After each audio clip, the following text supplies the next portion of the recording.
Welcome to Plato's Cave. I'm Jordan Myers, and today we are going to take another step towards escaping the cave by actually rewatching or re-listening to an old episode that I am transferring over from my other show, That's BS.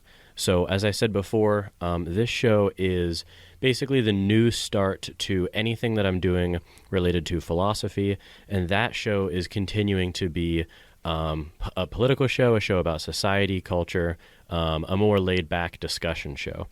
So this is an episode that I had previously done on That's BS, but I think it's relevant to this show and its topics, and so I'm going to carry it over.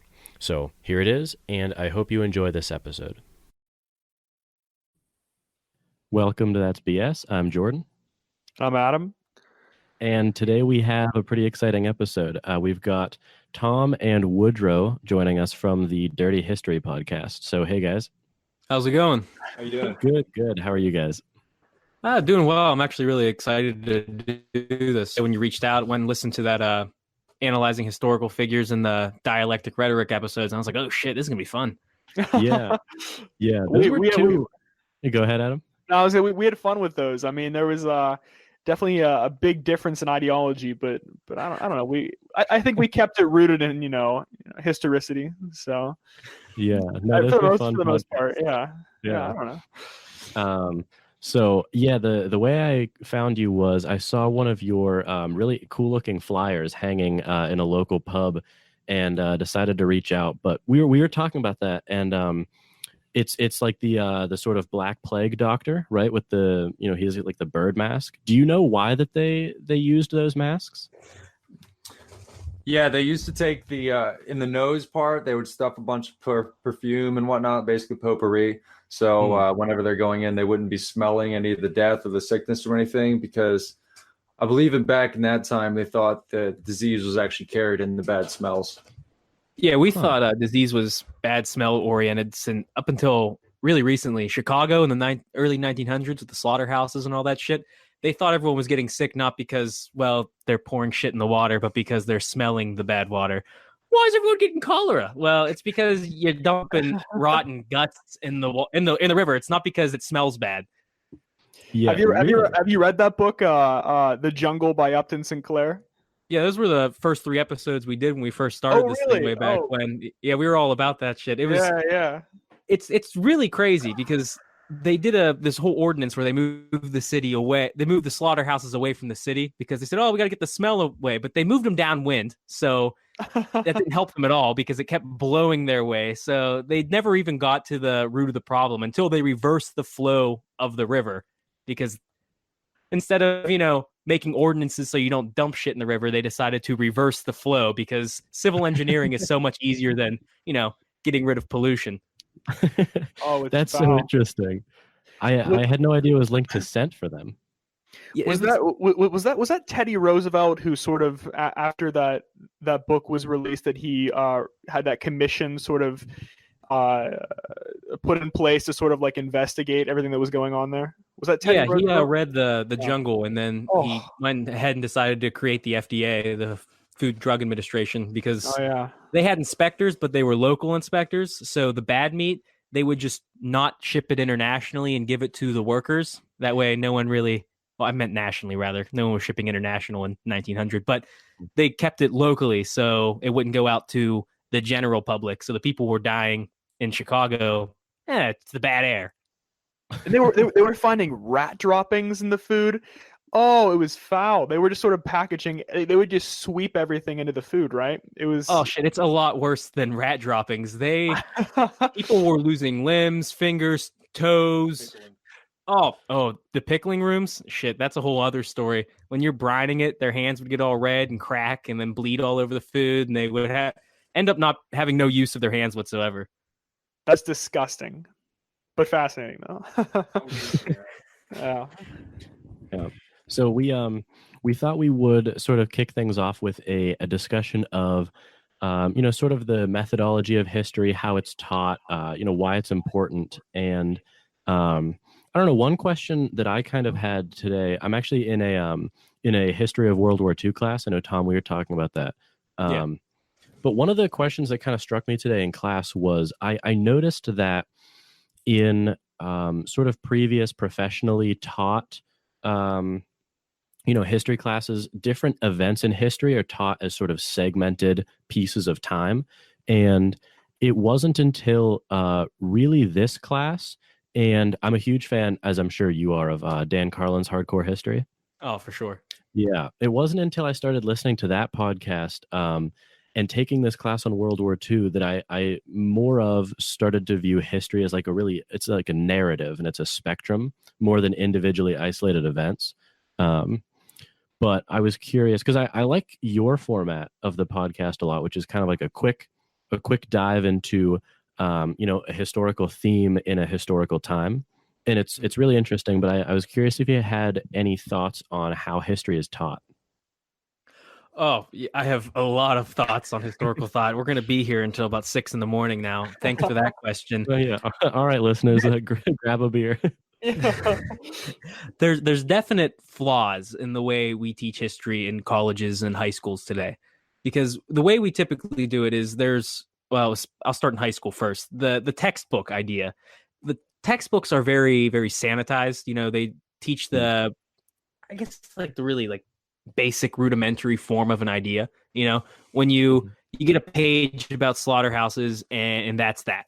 Because our general idea when we made Dirty History was that there's these pieces of the past that are just routinely overlooked by academics and educators alike. And it's not because they're unimportant, but it's because they're unpleasant, vulgar, shamelessly violent, lewd, crude, rude, mean, feminine, sexual, just standards of taste. And we ignore them. However, we at Dirty History, we study them almost exclusively because we think that these are the clearest illustrations of central themes to humanity. That was the short of it. I'm sure we'll have some more to say. Yeah. That's cool. Interesting. I mean, so do you think it's important though at the high school level that students just being introduced to history though should get a survey level of history though? I mean, like if I was to take an American history course, should I not get sort of just a general understanding of how the United States has formed, and to give me an understanding of the United States as it is today, right? I mean, because the thing is, you don't have the time to dive into everything fully, right? No, yeah, you're definitely right about that. You need a base set of understanding of it, but I'm saying the scholarship around history, once we get past the survey level courses, really does a piss poor job of giving you the full scope. Now, you always need the base, and I'm not saying Dirty History will provide you the whole of history as a form of methodology. You definitely need a base, and this is more of a supplemental form. No, that's fair. Because I'm just thinking back to my own I'm no history major, but I think back to like going through an American history textbook. Like if I find anything that seems interesting, I'll just that's when I Google it, right? You know what I mean? It'll give me a taste of what happened there, and I'm like, oh, okay, I'll dive into it, right? Yeah. I think that the general history books, they're not meant to give you a full understanding. Yeah, part of the idea behind how we do things is that whenever you present with history, a lot of the times you're presented with what's called the great man kind of way of interpreting history. And those are just generally culturally marked because they have the signs of what the people in that time and place consider to be morally exemplary. What we're doing is we're taking all the things that are considered to be just absolutely abhorrent, the things you can't do, the things bad people do, and we're looking at those to see what we can learn about history and society through that. So it's kind of like the opposite of great man history. Is bad people. And that's not to say that great man doesn't have its time and place. You're right. It does serve as an introduction. I just think that you definitely have to go further than that if you want to inquire deeper into history, because you're missing out on the full picture, Mm-hmm. That's very fair. Yeah, you kind of have to roll up your sleeves and really get into it. Oh yeah, for sure. There's some gross shit out there. Yeah. It's kind of an irrelevant question, but what is the dirtiest piece of history you've discovered about the United States? I'm just interested. We did a whole series called Holy Shit about the religious uses of feces from culture to culture, and there was a lot of coprophagia, eating shit, and that got pretty gross. As far as in America, the number one, I'll just like, if you want to see the dirtiest of the dirty, just look up G.G. Allen, and that's just an endless rabbit hole of fun. G.G. Allen. Yeah, he was this punk guy, and we actually did a whole episode on him. I guess that was kind of great man history in a way, but it's dirty man history because he's an awful human being. He wanted to commit suicide on stage, but he died of a drug overdose first.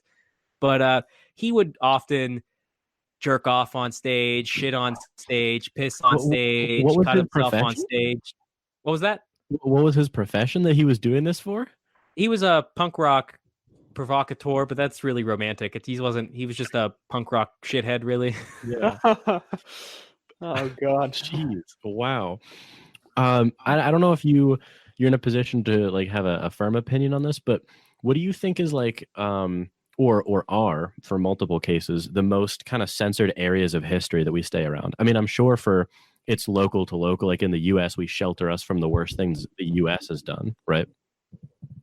Yeah, I mean, there's definitely some of that, especially in like high school textbooks. From all the textbooks I've seen, there's at best maybe a paragraph about the internment camps that we put Japanese citizens in during World War II. You barely hear about that. And we can get into that when we start talking about rhetoric during the World Wars, because that's an interesting topic I'd like to discuss later. But I think we had a habit of really censoring women in history. I mean, we don't talk about hygiene in the female sense. We don't talk about periods, tampons, the invention of those things that have made society cleaner, healthier, and things like that. We don't really discuss that. When we discuss the Salem witch trials or witchcraft in general, it's just, there were witches, but they weren't really witches. People were just a little crazy because they're Puritans and we burned them. That's the oversimplified version. But we definitely don't get into details about times where we persecuted women. That's a very overlooked subject. And I'm not saying I'm an expert. I just think it's an important topic. Something I think we'd eventually cover, of course, with the help of adequate professionals, because Native American history as well. Yeah, Woodrow's right. Native American history. Really, we have a shit record of any kind of history that involves minorities. We do a poor job of covering those. And again, those things that are just dirty, vulgar, violent. I think I'm going to name drop a book. Thaddeus Russell's Renegade History of the United States is one of the few history books that really jumps into a lot of things that we ignore, or a lot of things that we kind of sell a certain narrative on, and we ignore a whole other aspect, a whole other side of that spectrum. No, that makes a lot of sense.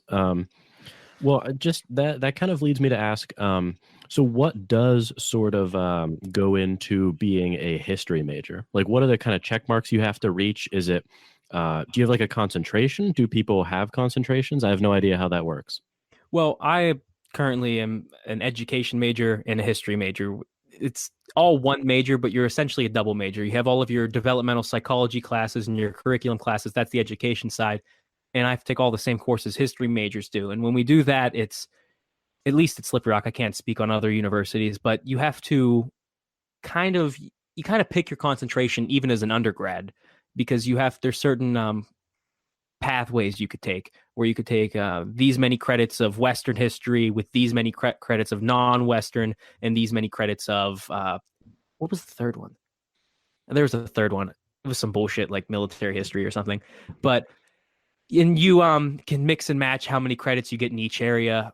I primarily focused it was a lot of American history, but most of my American history courses were all urban history courses, the American city and things like that, because I find that's the best that I think a university did at getting at those topics we typically don't cover.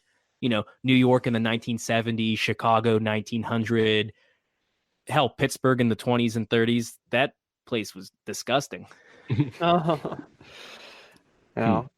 Not a good place to live. So people always romanticize, living in Pittsburgh in that time period, even though they were, just breathing in smog 24/7. So yeah. It was, I forget, I think it was Pitt maybe. You guys had some archives I went into, and they had all these pictures from Pittsburgh in the 1930s, and it literally looked like what I would imagine Gotham City to look like. It was just covered in smog with this Gothic architecture, and no one's smiling. There's kids that already have emphysema, like they already have it. They sound like they've been smoking for 40 years. It's not a happy place. It's like a lot of China today. Yeah. So shit. Yeah. Get into that. Definitely there's a lot of measures that need to be put in place for air quality. Actually, I just saw the news today. The air quality is shit in Pittsburgh right now. Oh, really? Yeah, it was something about all the salt on the road and the way the weather's been. I don't know. I'm not gonna get. I'm a historian. I don't know shit about today. Yeah, no. I mean, I'd believe it. Well, yeah. So that we can get into. I was really interested to talk about because, like I said, I'm in this the history of World War I class. Mm-hmm.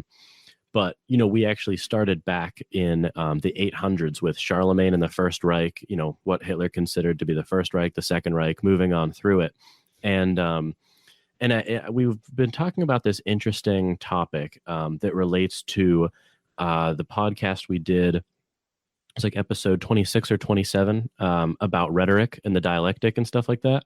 And there was just, I'm sure you can tell me more about this than I know, but it was just this really sort of eye-opening moment for me when I realized that, a large portion of why people doubted the reality of concentration camps in World War II was actually because they lost faith in the institutions of news because of all the the propaganda that was pushed in Britain and places like that during the course of World War I had no idea that was like the cause of a lot of doubt as to the reality of the concentration camps.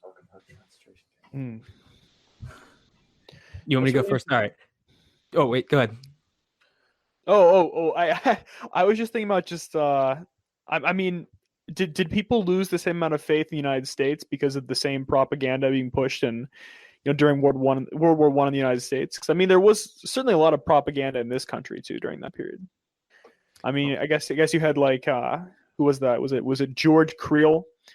Was the one who had his he deployed like I think it was like 75,000 4-minute men to just run around and give like these 4-minute speeches to just convince the general public that it was imperative to enter this war. You know what I mean? So were people disillusioned after that period in the United States too, because of like the propaganda being pushed? So are we talking directly after World War I and then into World War II propaganda? Yeah. Okay. Now, here's something that's really interesting because we had the 1920s, and that was characterized widely by the Red Scare. And people are absolutely terrified of communism, and the news machine is just pushing that shit out like it's going out of style. And eventually we realized that, it didn't happen until well past the Cold War, that maybe communism wasn't such a threat in the U.S. Even today, I think some people are still overly scared of socialism. We don't have to get into that now. we've sort of dove into that on our podcast too. Just these ridiculous videos being pushed that are just it's complete propaganda on the right, but that's nonsense. But now, I know for people, this delusionment of the citizens in the U.S. we'll talk first, and then we'll move. I think it really starts, well, not really starts, but it really gets hyped up during the Great Depression when you have all of these World War I veterans, they were denied their bonus, the whole bonus army thing. They march on Washington. They're living in these shit shanty towns called Hoovervilles. And then Hoover calls in the army. And then you have MacArthur who shows up, which no one learns from their mistakes. MacArthur didn't follow orders. Who would have thunk it? And he marched into these camps. And actually 2 people died. 2 U.S. veterans died because they were just trying to get their bonuses. So people at this point they're of course very upset with the government. And that shows in the election when FDR wins overwhelmingly, right? Yeah. And that's the key moment. The 1932 election, FDR wins on this whole idea of the New Deal, right? He's pumping out New Deal propaganda, posters, murals. He hires, it's called, what was it? The Federal Art Project, when he has painting murals of guys working. It's all. Oh, wow. I changed my mind on the New Deal. Yeah. It's all propaganda at this point because FDR's doing the fireside chats where he's like, I'm just a simple man, when you've been a politician your whole life. And at this point, Americans are becoming disenfranchised because, yeah, the New Deal kind of helps. But as soon as the federal government pulls back some of its funding, the unemployment rate goes right back up again. So they're seeing all of these things like the New Deal's working, and there's still many, many people unemployed, going hungry. And they're wondering, the government's telling me it's working. The government's telling me people are back to work. I'm hearing about it in the news and I'm hearing it on the radio, but I still don't have a job. My friends don't still have a job.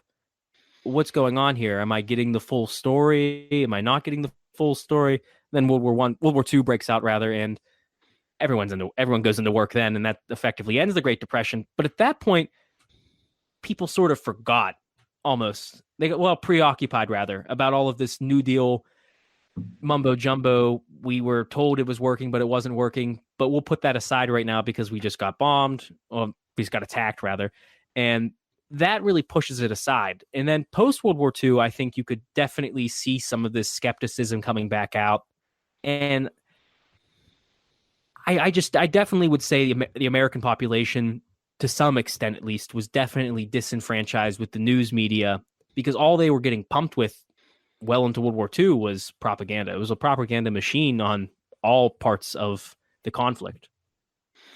That's pretty fair. Just because I as a classic lib, I'm going to defend the New Deal a little bit. Would don't you think though that it was working until FDR sort of took his foot off the pedal, off the accelerator? Because I mean, unemployment was 25%, at its peak, and I mean that did drop precipitously once he began to fund these programs heavily, but then he stopped funding them.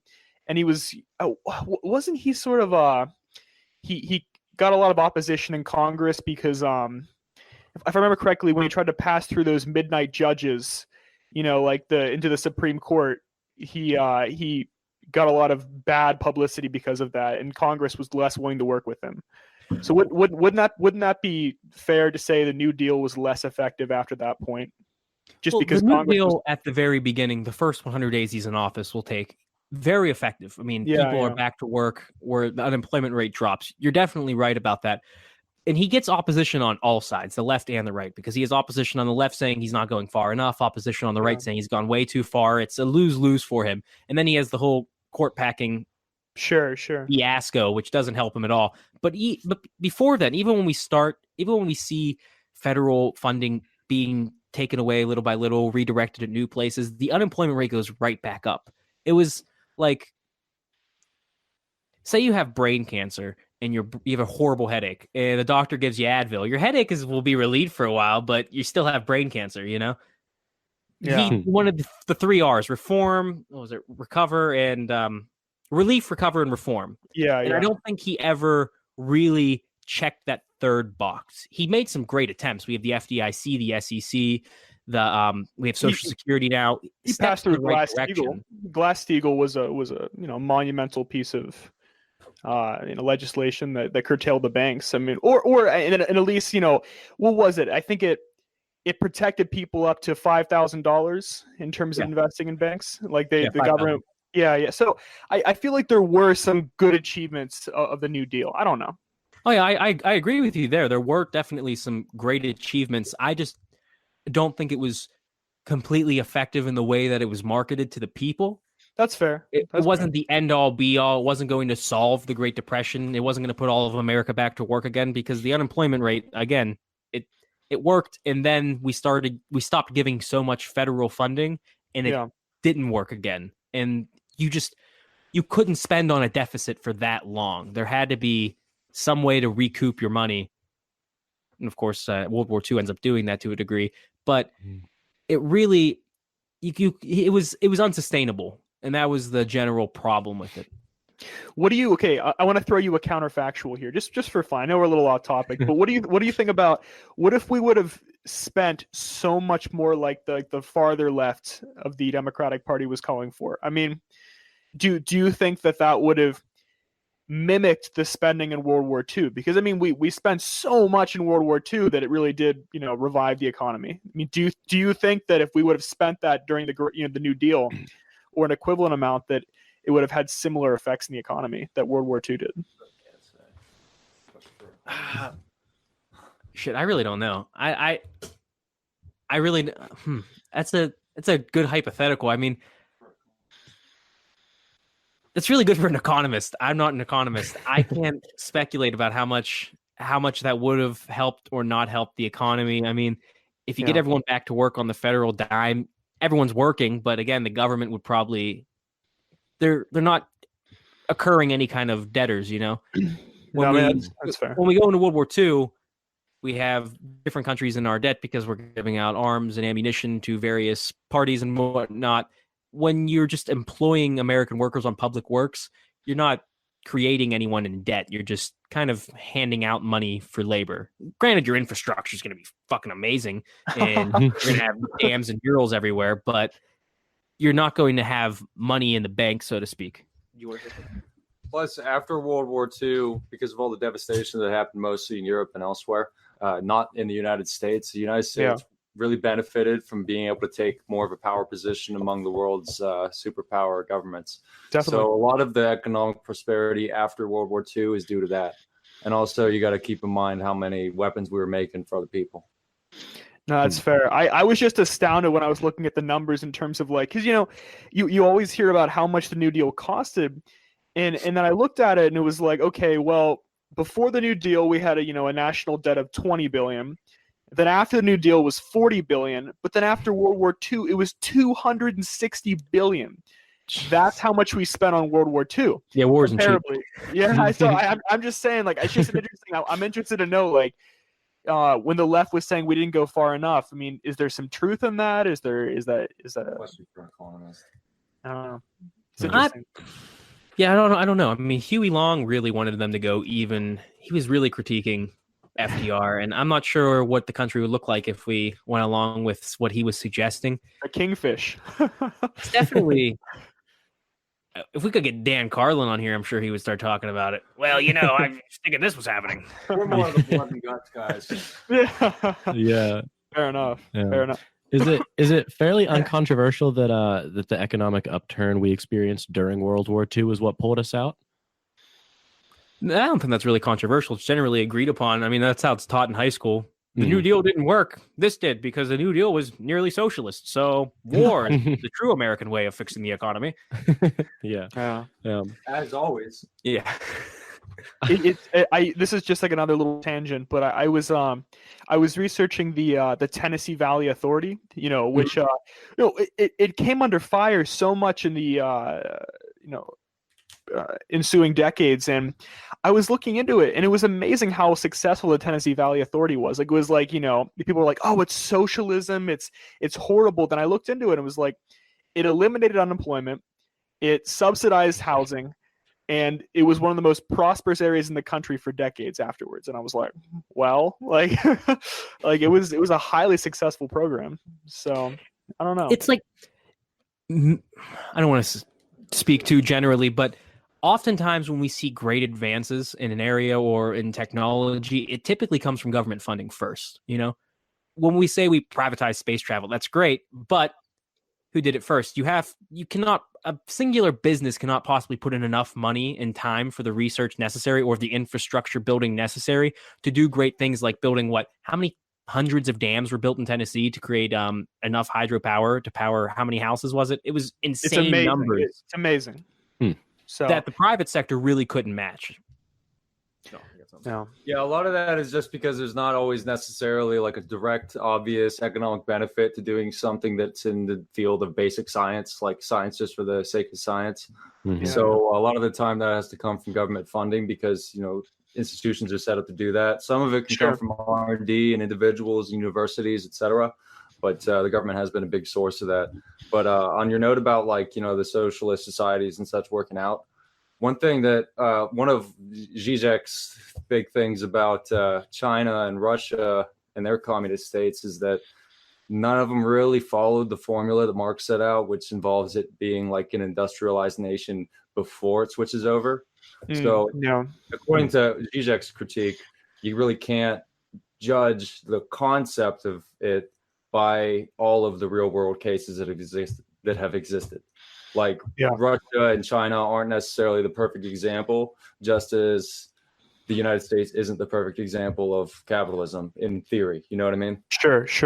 And just to throw in a caveat here, I'm not an actual socialist. I'm just I know what you mean. I'm not a communist. In no way am I, but I'm just saying, like, just when discussing like narratives, you know what I mean? I think it's just interesting how there's this narrative you learn about, just like, socialism and government programs always being bad. And then you look at this area where, the Tennessee Valley Authority was condemned for decades, even though it was highly successful. And you're like, hey, I don't know. I think you have to take individual cases at their face value. So another thing about the widespread phobia that is the popular quote, "Yelling fire in a crowded theater." Yeah. Attributed to Oliver Wendell Holmes. That was in the case versus Schenck, where they were prosecuting somebody who was they were prosecuting a socialist who was handing out anti-war literature. And that's what they were referencing as yelling fire. They're they're talking about a critique of the war effort as being yelling fire. Didn't they throw in Eugene Debs into jail during World War I? The socialist candidate in the early 1900s. I think they did. Yeah, I think so. Yeah. I think they threw him in prison for being, I think, under the Espionage Act. So yeah, and we fried the Rosenbergs, right? They're in the 50s. Oh yeah, that was bad. I mean, we killed them. So I mean, I was right here. The government did it. Well, you know what? There's an interesting question that got asked in the chat. The question is propaganda generally necessary to win wars? That's a pretty broad question, but I don't know. It's pretty arguable. I don't know. I mean, I guess you guys know more than me on this, but it's pretty arguable that you could make the case that that's what got, Britain, I guess because Britain had a draft, if I'm remembering correctly. They didn't have a mandatory service in World War I, so they kind of rallied up a lot of support using propaganda. Is that right?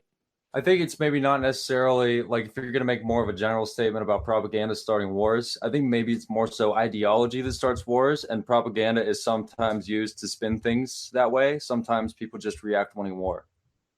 I'm going to differ from him on this shit. Yeah. Okay. We got a breakup in the camp. I think I'm not going to disagree on the starting wars part. I think ideology does oftentimes can lead to wars beginning. I think we saw that in World War I and World War II. Now, as for propaganda during a war, I think it is a necessary part of the war machine, because you cannot drum up enough public support without getting everyone on the same team, so to speak. You have to round up the troops, meaning you have to round up all the people at home to help out with the war effort, because there's so much that goes into war. It's just not guys on the front. You have to, make the bullets and the bandages, all of that stuff. You can't do that without convincing people what you're fighting is pure evil, which is exactly what we did in World War II. I mean, we call the people that participated the greatest generation. Don't get me started. But that's propaganda. It's you feel like you're on the right side of history. You're doing the good thing, so you're going to give it your all. You're going to ration your food, because I mean, even during World War I, Herbert Hoover was he was part of the food committee. That's not what it was called. That was an awful term. But yeah. He was doing the meatless Mondays and the wheatless Wednesdays. And that wasn't mandatory. That was all volunteerism. That was just people saying, oh, I'm going to do that because it's un-American if I don't. That's ideology. He did pioneer the model there. Yeah. He pioneered that model, actually. Everyone from that, well, not everybody, but many countries after, watching Herbert Hoover, pioneer that model, they were like, holy shit, that's like the most effective ways to, instead of, actually creating rations, inspiring people to limit their, usage was actually, a lot more effective. So, I mean, you had murals painted on the side of buildings about planting your victory gardens to help out with the war effort and not consume as much. I mean, use propaganda to drum up support on the home front, and I think that's absolutely crucial to an effective war effort. Now, I could be wrong. I don't think I am, but I could be.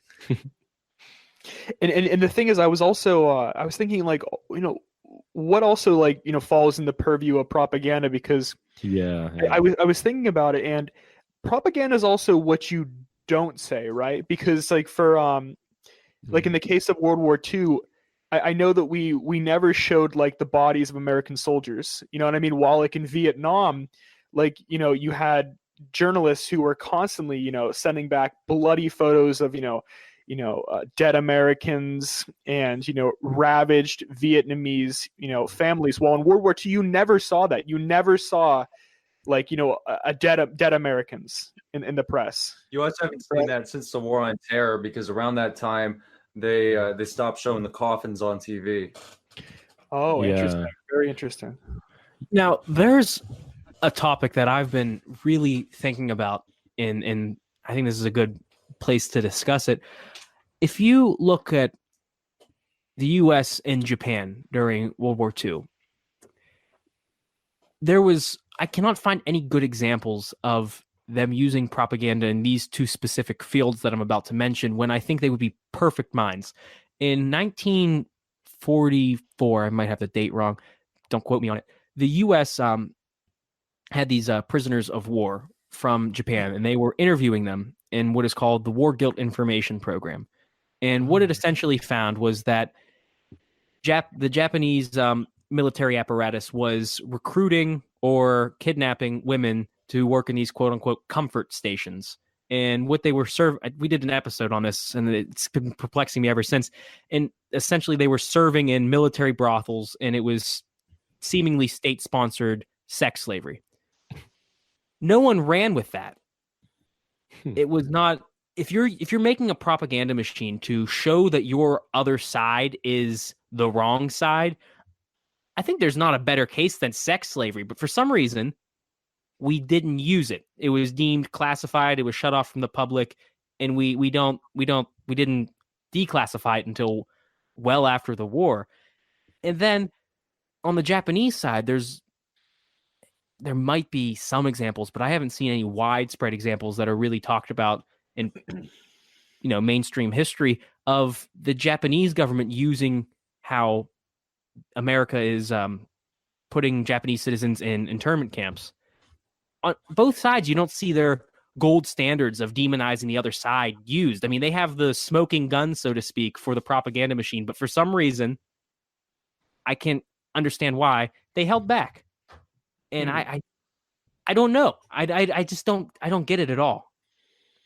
That is really interesting, because I mean, there's sort of a paradox here where, America, I mean, obviously we have this sort of like a Puritan, disgust almost for sex in a way, where, it kind of goes against, obviously up until very recently, the things that we sort of allow ourselves to discuss in public.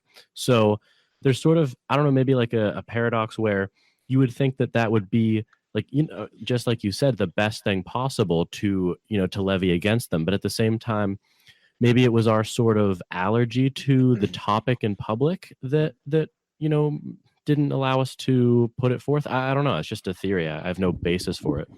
Yeah, I have not come across anything that really gives me a definitive answer. It's been pissing me off for like 2 months now. How well did we, this is, I don't know this very well, but how well did we hide, Executive Order 9066? How well did we hide that? I don't know. I don't even know if it was classified, because it's common knowledge now. And I'm trying to figure out when it became common public knowledge that we were doing that, and whether or not people were behind it, because you don't see really any protest against it, Yeah. For the listeners, can you clarify what that is? The internment camps was the Executive Order 9066. So, I just remember the number because it's stupid, but like in Star Wars, I just knew like you were gonna say it. Order 66. Yeah, I knew you were Order gonna say it. 66. And I was like, I saw that parallel, and I'm like, I'm not gonna forget this number. Like, FDR in his wheelchair with his hood up. That's exactly how I imagined it when I read that. It was just like execute order 9066. Oh God, that's great. That's fascinating though, no, dude. yeah. I can't imagine why either side didn't use very readily made propaganda. So now, for everyone watching, there's an answer to that question. You'll just have to listen to Dirty History to find out. Oh yeah, shameless plug. I don't care. That's excellent radiomanship.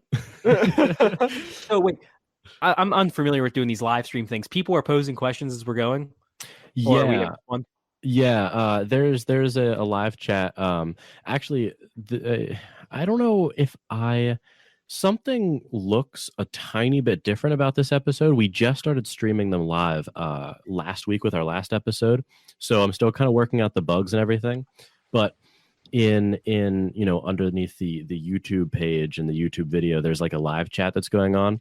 Okay. So there's been a lot of comments. I've been trying to ask the more interesting ones. It's hard because I'm trying to talk with you guys, but then also scan the chat.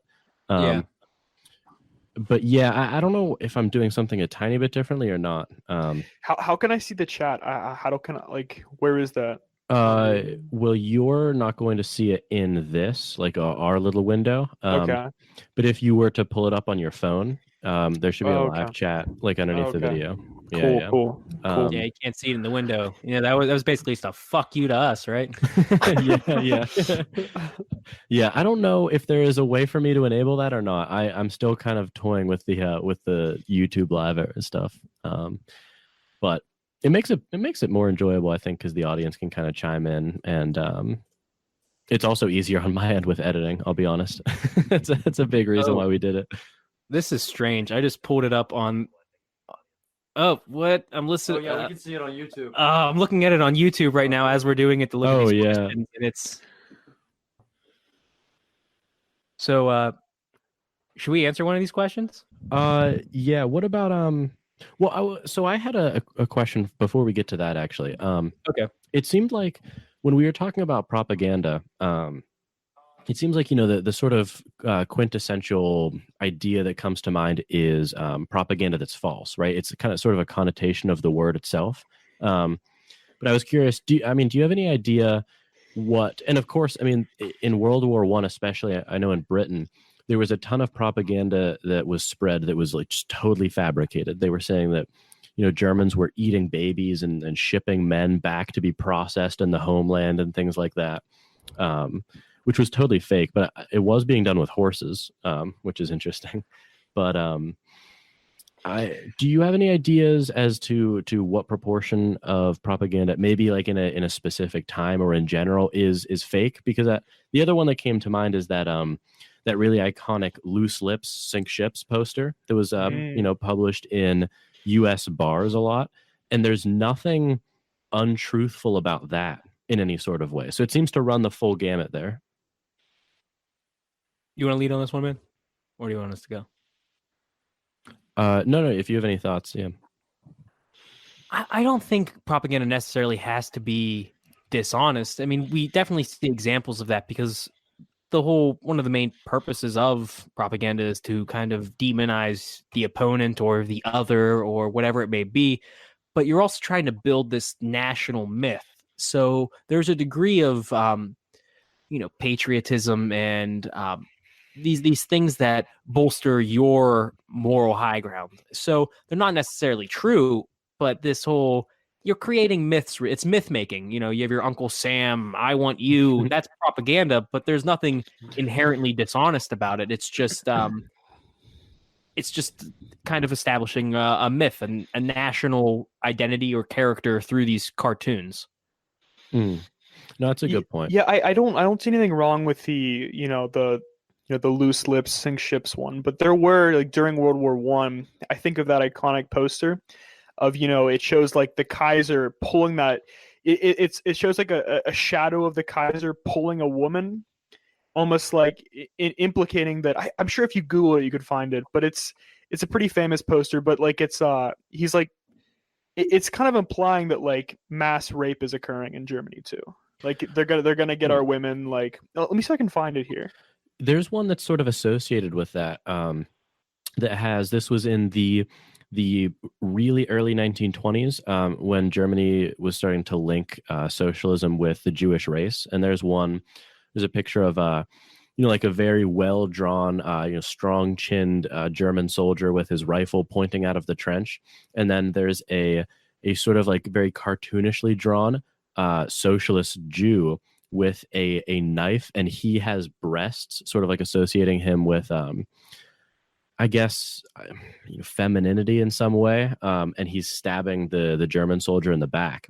And that was sort of that was another example of false propaganda in this case, where they were perpetuating the myth that the socialists and the Jews caused this lie to be propagated that they were losing World War I, when in fact they were not. I think that was Hindenburg and Ludendorff who helped propagate that. I don't know if I'm correct with that. Are you still looking for that image, Adam? I just found it actually. Okay, you can screen share. Yeah. Well, let me do that.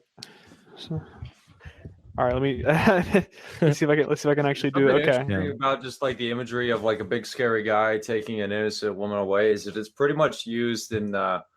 You see it used a lot in cases in which people are trying to foster some sort of like national pride or like fear of invaders. It's associated a lot with xenophobia. It's a lot of like this savage coming in and getting your woman. Like you see the same thing in King Kong. That's a pretty example. Do you guys see this one right here? Are you able to see that? Yeah, it's Belgium. Yeah. Oh, the rape of Belgium. Yeah, it's just like no, but you're right. I'm gonna look up that King Kong one too, because I do remember that one. Because we all know there's no way to stop rape like buying Liberty bonds. There we go. That's that one. There we go. Destroy the mad brute or whatever it was. Yeah. Interesting. Oh, okay. Yeah. That's interesting that there's that repetitive theme versus barbarian kind of dichotomy that you see a lot in history. It's like Romans, barbarians, colonists, and the Native Americans. You see it repeated over and over, and a lot of the time it comes with this kind of symbolism whenever they're doing propaganda for it. Yeah. Because the whole thing is you're trying to establish the other side as the other. You're on the right side. It's really the whole point. You're trying to make the population feel as though they're doing something good by buying a Liberty bond. It's not just helping the government, not helping the war effort. It's helping fight evil. It's helping to stop, women from getting raped. Who doesn't want to do that? Unless you're an asshole. Do you think it was justified though? Because I think from what I've read, Germany was committing, some sort of mass civilian killings at that point, like in World War I. Do you think it was justified to portray these people as beyond human, as sort of just the essence of evil, in order to defeat like a real evil? Was it justified? I mean, you can't really not say it wasn't after the Holocaust. Yeah, it was justified. I mean, how about World War I? You're kind of on the losing end. Let's remember here that World War II is America's unofficial religion. That's true. That's very true. Well, I think like Tom said, it is sort of, or I guess Adam said in it's different in World War I because at least to my eye, there was so much less of a clear evil. I mean, that was like one of the most meaningless wars the world has ever seen, right? It was just sort of people being tied in by treaties to other people. An archduke gets assassinated, and suddenly all of the world's main powers are in a struggle. Like it just made no sense. And that's an interesting question. I know there's sort of dispute about whether it was the interdependence model or sort of the realpolitik, regression almost that caused it. I know there's sort of debate about that. Explain the second one. I don't know what that means. The realpolitik model. What is that? It was sort of it was a term that was used to describe regimes that were much more primitive, I guess, in the past and sort of isolationist, and it was big powers keeping each other in check, as opposed to it was sort of like the big stick policy, I guess, of Roosevelt. What was that? Speak quietly and carry a big stick. Yeah. Okay. It's it relates back to Otto von Bismarck. That's whenever the term was phrased, because Otto von Bismarck had a way of just kind of going about and doing the same things that all the other world leaders were doing, like all the bad stuff that they wouldn't have said that they're doing in public. He just went ahead and said it and said why he's doing it and just forced people to be okay with that. You know what I mean? Mm-hmm. That's interesting. Okay. That makes sense.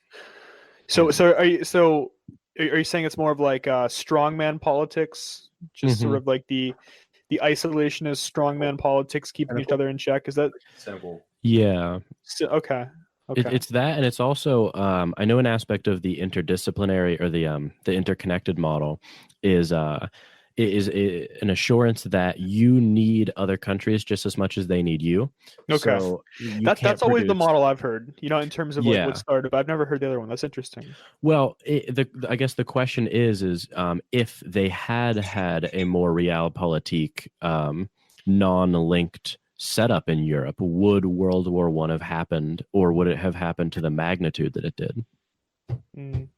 Because it's interesting, because I think, Adam, people like you and I especially, we're more fans of globalistic societies, right? Sure. But it is an interesting thought experiment to think, well, if they weren't so interdependent, would World War I have even happened at all, let alone happened? I'm just speaking, I'm shooting from the hip at this point, because my historical knowledge is not as great. But like when I think back to, to pre-World War I, when you had strongman countries that weren't interconnected, didn't you still have major wars? I guess not to the extent that World War I, but you still had dynamos like Napoleon, right? Mm-hmm. That would emerge and attempt to take over the continent, right? Yeah, I guess the difference there is it was one empire, the French Empire fighting everyone else. It wasn't the French Empire linked with the British, fighting whoever. And I think a large part of that comes in with the technology. Dan Carlin touches on this. You can't take the big hits. You can't keep this crazy, huge conflict going for a long time, because you have one big battle, your army's wiped out. What was it? The Battle of Waterloo, that's it. You can't do these huge scale battles that you see in World War I over and over and over and over again. You have Verdun, you have... I just listened to this fucking podcast. The Marne? The Marne is one of them, right? The Marne, yeah. You can't do that up until this point. So, is it does it have to do with the way the international stage was set at this time, or is it something to do with that combined with the apex of technology at that moment? Or I think it just all has a role to play in all the pieces were in the perfect spot for World War I to have occurred. Mm-hmm. Under any other circumstances, it's harder to happen. But I think the crucial piece you can't take away for a World War I sized conflict is the technology involved. If you can't have the infrastructure to back up that war effort, it never happens. Yes, the politics played a huge role in that. You need that as well. What? The Westphalian model. Oh, yeah, for sure. Yeah. Can you explain that? What's the Westphalian model? You want to hit him with it? Westphalian model is just the type of sovereign nation model that was set up around the mid 1800s, late 1800s, starting in Europe. And it's pretty much just the model of a sovereign nation that we have now. So I think that is something to do with how it went from being like empire versus empire versus outlying territories, to the interdependent groups of countries that you have now. Interesting. Okay. Yeah, very interesting. Actually, the technology that you were talking about, I never realized how incredible it was. Actually, there was this, totally it was just absurd. Actually, a combination of old war style tactics. People were still sort of reminiscent of the Napoleonic Wars, where it was all about honor and dueling and things like that. You had that mindset, and there were still horses used in World War I. You had that combined with, barbed wire, the use of trenches, machine guns, tanks, the German U-boats, Zeppelin bombardment, and like a poison gas. So is this artillery? Exactly, yeah. And so I was just shocked to learn that all of that sort of coincided into this hellish amalgamation that happened in World War One. Yeah, I mean, combined during World War One, the British and German forces fired, what did it say, 300 million projectiles at each other. 300 million projectiles over the course of World War One. And you have guys in those old world uniforms with the white gloves charging a cavalry charge. Again, hundreds, thousands of shells of artillery and machine gun bombardment and tanks towards the end of the war. At that point, the horse charging shit kind of goes away because they realize we just get slaughtered every time. But it's the beginning of the war when they're trying to throw these big punches of, we're going to charge out, we're going to pull the sword, and we're going to run. People are just getting mowed down, and it's absolutely brutal. It was just a meat grinder. So just as a quick question, why didn't these military tacticians, look to, the Civil War as sort of like a precursor to, World War One, and they look at that model and they say, hey, the old style of warfare mixed with modern weapons doesn't work, because like I think back to the Civil War, and even then at the end of the Civil War we began to see the beginnings of trench warfare, right? So why didn't they look to that war and implement different strategies in World War One? Well, if you look at the Civil War, they're still using what? They're still using cannons, and they're still using these single-shot rifles.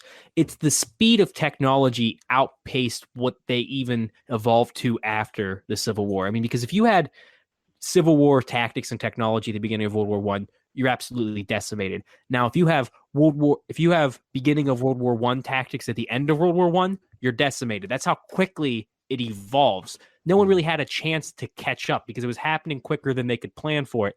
And the generals, they were leaving, getting fired, getting canned, just resigning, going absolutely bonkers, depressed, and insane because they feel like it's all pointless, which it is. But it was really, really hard until the end of the war, and even then, not so much, to catch up to what the technology was doing and the tactics to match. It was really, really, really hard, but also at the same time, you're kind of like, at this point, you should realize that when you just charge, you die. No one didn't. Well, we'll charge from this direction because we're going to throw a lot of artillery shells. It's just the monotony and banality of this war, and it just keeps happening over and over again. The same mistakes are repeated, but we do it slightly different this time. We use 3 million shells as opposed to 2 million, and that extra million, clear them right out. But it's just they were doing a lot of trial and error. They were. It's not like they weren't doing anything. Oh, keep charging, keep bringing the cavalry out, But they definitely didn't figure it out in time. That's how so many people die in such gruesome manners in No Man's Land and the other. Oh, it's places. very interesting. No, I hadn't considered, how fast the technology was increasing. You're right. It's because even at the end of the Civil War, I guess you had the precursors to basic machine guns, right? Like you did have like some machine guns at the end of the Civil War. And tactics did change, but you're right. Like once you got, World War One weapons, that's a different game at that point. Yeah, all right. I'm looking at some Civil War weaponry right now. We got the Gatling gun, we got revolvers. We have weapons that aren't, muskets, but Spencer repeating rifle. You're right. But when you look at World War, you get the Gatling gun, and that's like the big thing, Yeah. Now, World War One, the big thing is we use this artillery we do this rolling artillery tactic. Okay, this artillery shoots further. Oh, you can hit a city from this many miles away, or here's a tank now, or we're going to use these planes. It's these crazy leaps in technology. Oh, the Navy we're driving around these huge ass steel ships and we're blasting the shit out of each other. It's where the technology wasn't advancing as quickly during the Civil War. Every year during World War One, there was something new to contend with. So just when you figured it out, there's this new thing. You get the Gatling gun, you have some time to figure that out because there wasn't an after the Gatling gun. And dude, I didn't even consider the planes aspect. Holy shit, I totally forgot about planes.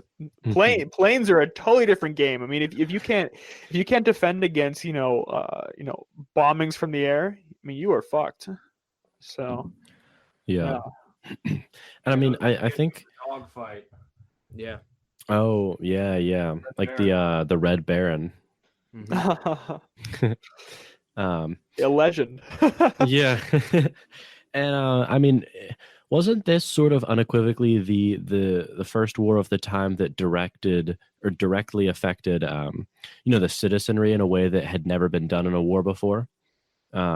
There were sort of direct bombings, but you sort of had to beat the military to get to the civilians, whereas in World War I you could just fly a Zeppelin over, right? Yeah, I mean, other wars still you see the citizens being affected to a great degree. I mean, sieges were brutal. I mean, when you got to the city, but you're right, you didn't necessarily have to get to this. You just get close enough to the city and you could start throwing an artillery barrage at it. I mean, what was it? I'm blanking on some of these exact. Oh, the Paris gun. The Paris gun, the artillery weapon that could reach Paris, and they weren't anywhere near Paris. Couldn't it shoot like terrifying. 3 miles away, something like that? It was insane. It weighed something. It was insane. It was like 30,000 tons. I'm pulling that number out of my ass. I have no idea if it's even remotely correct. But let me. I'll pull it up right now. Yeah. I know that it was basically a building that could fire a shell. It was absolutely insane. Amazing. All right. Effective firing range 81 miles. Oh. I knew it was something crazy. Essentially what you would think a crane would look like. Yeah. People that are listening right now, you should Google Paris gun. This is absolutely terrifying. It could fire up to 81 miles. The muzzle velocity would travel 5,400 feet per second. Jesus. The length of the was 111 feet and 7 inches. That's mind-boggling, actually. I just looked it up too. It's a horrifying device. Oh my goodness. It's absolutely insane. I think they were bombing Paris from like the Rhineland or something like that. It was I don't even remember what it was, but it was absolutely astonishing. I mean, it gets worse in World War II. I mean, yeah. They were just flying right over the English Channel and just giving London a hell of a time. Those bombings were awful. It changed many, many people's lives. Yeah. Jump on over. All right, hold on. So a little callback to when we were talking about propaganda earlier. This book I just grabbed. I have like this series of history books from 1918 that I found randomly at a yard sale a while back. And that's so this cool. one was written whenever World War I wasn't over yet. So they've got a little bit of propaganda in there right at the end of the book, so we can keep the boys, overseas in the war effort. Here it says, in the last week of 1917, the Central Powers put forth a peace proposition couched in such terms, however, that it could not be accepted by the Allies, yada, yada, yada, yada, yada. America was to increase the conviction that the war must be fought to a finish and to quicken the purpose to press forward with a renewed determination to make every effort and sacrifice necessary to overthrow military autocracy and to enthrone worldwide democracy, and thus lay the basis for a final and lasting world peace. Freedom. Wow. Fuck yeah. I mean, that's an early example of that. Then it goes to the end of the book. This is like during the war. So that's literally the last paragraph of a history book. Wow. Holy shit. Dude, that is such a cool find, actually. Holy shit. That's so cool. Hold on, it's a 1, 2, 3, 10 book series, and it ends with the last page is we got to keep the boys over there. Wow. Now, is that referencing? Yeah, I was going to ask, is that directly referencing the knockout blow that was supposed to make space for the war to end all wars and the war to make democracy safe? Yeah, it's supposed to be that conflict that effectively gives the world democracy. It's our gift to the whole world. Here's the democracy that you need. Let's overthrow the military autocracies. Let's overthrow the socialist governments. Ideological manifest destiny. Oh, whoa. Yeah. We're throwing out the big boy terms. Ideological manifest destiny. It's actually like it's we got to keep spreading west, or in this case, east. We have to spread our morals and values to the whole world. What does it say? Democracy is the basis for long-lasting world. Yeah, it says, quote, necessary to overthrow military autocracy and to enthrone worldwide democracy and thus lay the basis for a final and lasting world peace. Wow. That's AKA the last democracy sentence. equals world peace. I love how that, the book just transitions from, providing history to suddenly providing some sort of, prescriptive measure. You know what I mean? Like, we've given you sort of like a tale of history, and now here's what should happen. You know what I mean? It's what an interesting piece of propaganda.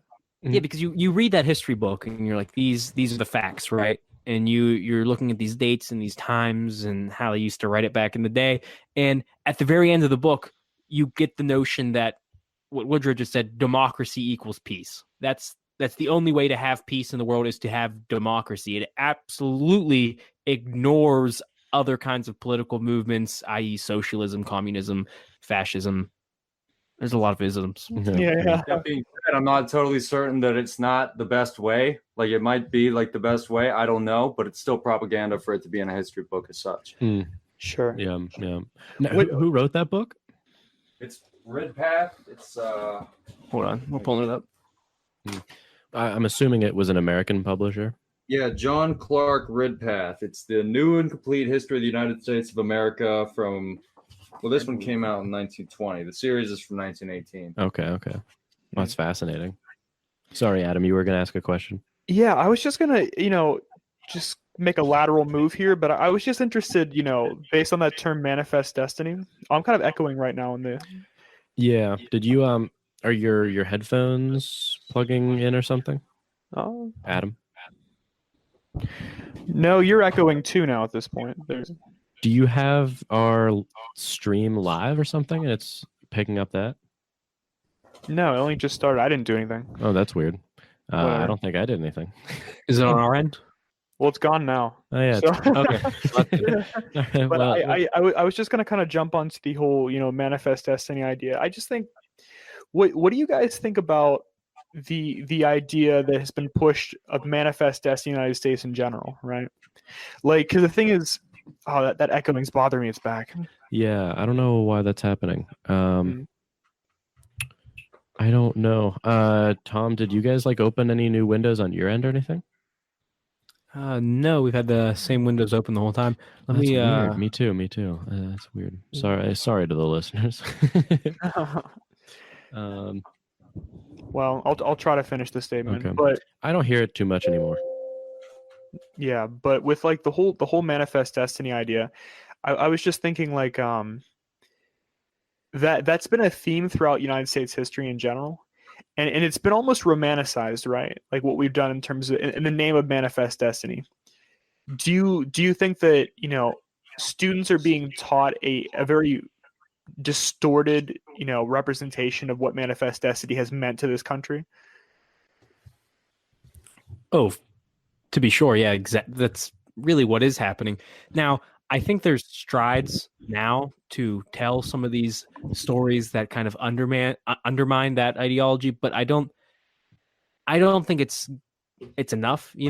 We talk about the Trail of Tears, sure, and we talk about subjugation of Native Americans, and we talk about different things like that, the dirtier side of the manifest destiny, but we don't necessarily. It's not as prominently featured in textbooks today. It's all about moving the spirit of individualism and capitalism west, and we're gonna go find our gold, and we're gonna make our money and stake our claim and start our family and get our land. It's very individualistic and very, very capitalistic, and we push that story. What? Imperialist. No, I 100% agree with that, because the thing is, I've heard this narrative my entire life that the United States was, relatively, isolationist up until, around Teddy Roosevelt. Once we began to get I'm sorry, not Teddy Roosevelt. More like I would say McKinley. Engaging in the Spanish-American War and seizing the Philippines and. In Puerto Rico. Yeah. And the thing is, but the more I read about history, it just seems like we've always been an imperialist nation, right? I mean, the thing is, correct me if I'm wrong, but I mean, once we got the Louisiana Purchase, we moved into there, and then we wanted more territory. So James K. Polk started a war with the Mexicans, and took 51% of their land. So that's how we got pretty much all of the Southwest and California, right? So the thing is, like, I just feel like throughout American history, we've been expanding throughout the continent, and once we could no longer expand in the continent, that's when we began to look on the global stage. So don't you think that we've always been an imperialist nation, right? On the note of is this muted? No, you're good. On the note of Texas to California, I was actually just watching Ken Burns' The West today, and he was talking about that. So there was a guy who was like a long-standing member of Mexican, like his family had been in Mexico for hundreds of years. He was one of these Spanish folks who was one of the early groups there, and they were running California. And as with Texas, they didn't really think that Spain and Mexico were really doing anything for them or watching out for them. Like Sure. at a couple different points they were attacked, and then the Spanish and Mexicans didn't send any reinforcements. So the guy running California actually tried to join peacefully with the United States, and also the Tejanos and the American people who'd gone to live in Texas. They also fought their own war of independence before they joined the United States. So a lot of that is, the U.S. wanting to have more territory, but also it's these territories wanting to be part of the U.S. That's not to say that everything that happened to them in the years following was peachy. The guy who gave California over to the United States had a lot of problems with it. He was actually arrested at his own home at one point, but there was a lot of native support for the idea of joining the Union in those two cases. That's fair, but at the same time, like what I was speaking to was like in terms of like the Mexican-American War in general, like from what I read, like remember like there was that border dispute of like where Texas ended, like whether it was the Nuez River or the Rio Grande. And James K. Polk, he sent troops down to the Rio Grande, the farthest southern river, to initiate a war on purpose. I mean, I read that the White House was actually, everyone in there was praying that a war would start. They were praying that a war would start because they had previously offered money to Mexico for California in the Southwest. But after Mexico declined, then they initiated a war and took 51% of their territory. It just seems like we've always had that imperialist streak about us, right? Even if those areas did want to join the U.S., I mean, we started a war to get them, right? Well, I mean, even if they did want to join the U.S., it's the fact that we were interested in having them enter the fold, so to speak, in the first place. I mean, the fact that we're putting offers on the table, you're definitely right. There is an imperialistic streak from the beginning. I mean, you move out and you take more territory. That's kind of what imperialism is. I think we have this mistaken idea that it has to be this huge global empire to be imperialist, because when we think of imperialism, we think of the British Empire, the Spanish Empire, the Dutch Empire, the Portuguese empires. And that's how that's how textbooks today actually define it, the age of imperialism. They talk about those specific things. So when you're talking about, they're the contiguous United States, and they've always been the contiguous United States, right? And that's not... That's not imperialism. That's taking what's rightfully ours for being here in the first place. You're right. There's this kind of, again, this national myth that that's not imperialism. That's our destiny. Yeah, I just found that very interesting because I didn't know the historicity of it. When I looked into it, I was kind of like, wait a second. We've always been on the move to get more territory. Right. And the thing is, like, there's this, glorification where the United States, we don't entangle ourselves in European wars. We don't do it. We don't, we're an isolationist nation, but it's more out of convenience that we didn't do that. Right. You're definitely right. And it's really interesting that you bring this up, because I'm trying to think of all of the times I've ever read about moving west and this idea of the manifest destiny, and I'm thinking back to all the texts and articles and journals, and I've never really seen it described as an imperialistic streak. I think that's an interesting interpretation of the whole phenomenon. And because, like, you look at the partition of Africa, that's considered textbook imperialism. You look at moving into South America, the Spanish and Portuguese empires, that's imperialism. Everything happening in Southeast Asia, China with the British, that's imperialism. But for some reason, taking land from the natives who held it in America it's not considered imperialism in American textbooks. And I can't speak for, textbooks in England and yada, yada, yada for high schools, or even the text read at colleges. But yeah, Have you ever seen it described as imperialism? The Manifest Destiny? Oh no, I don't think I have either. Yeah, well, not in like school, not in like high school. Not in high school, and I haven't seen it in college either. That's a badass interpretation. I'm gonna start. No, but the thing is, I've just been thinking about it that way because, like, the thing is, it's just that narrative you've been learning your entire life, and the thing is, I feel like we can be nuanced people. We can look to areas like Alaska, right?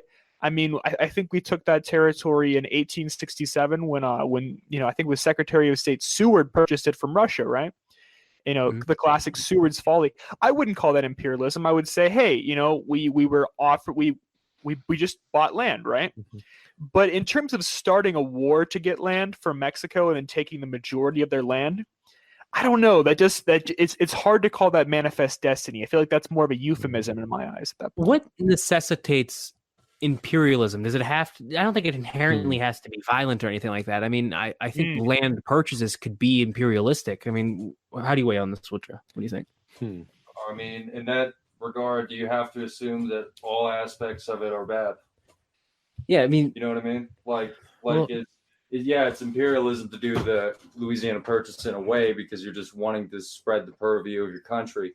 But if they're getting it peacefully, and of course, what they do when they go into the land afterwards, that's another story. But if they're getting of course, is that the worst example of imperialism? And I think the way we broadly teach imperialism, we kind of put it through a negative lens. We look at it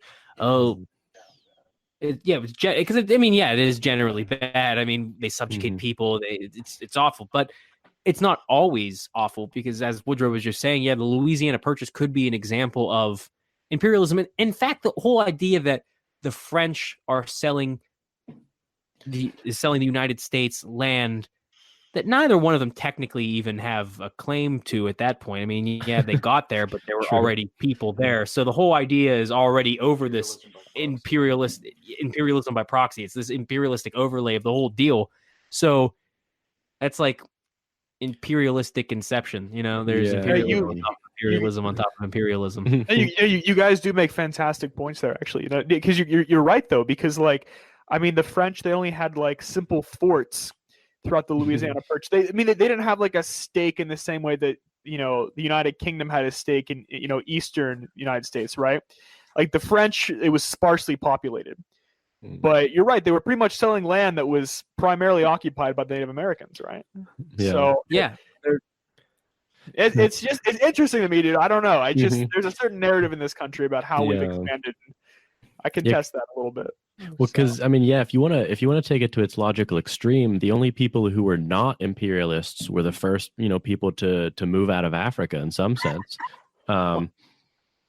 It would have to be sort of like the first people to ever reach that land, because otherwise, it's someone taking it from someone at some point, right? You could make the argument that they're kind of the first imperialists. That's also true, actually. To take their culture and go somewhere else and take new land. They're moving out. They're spreading their culture and their ideas to other places. Whether or not they're inhabited, I don't know. But it's kind of they impact the other predators in the area. They do, yeah, and the prey, yeah. At that point, we're all just kind of educated apes. So they're affecting the ecosystem. So I think the argument could be made those people that moved out of Africa were the first imperialists. Really, the moment we start moving from Africa, is there an imperialistic streak inherent to humanity in general? Oh, I think that's probably undoubtedly true. That it's sort of the human condition to never be satisfied, right? Like what the iPhone 9 isn't going to be the last one. I'd be willing to bet. What is it? Because the iPhone 10's out. Oh, is it? Okay. The iPhone X, I'm a Samsung guy. I don't know. Yeah.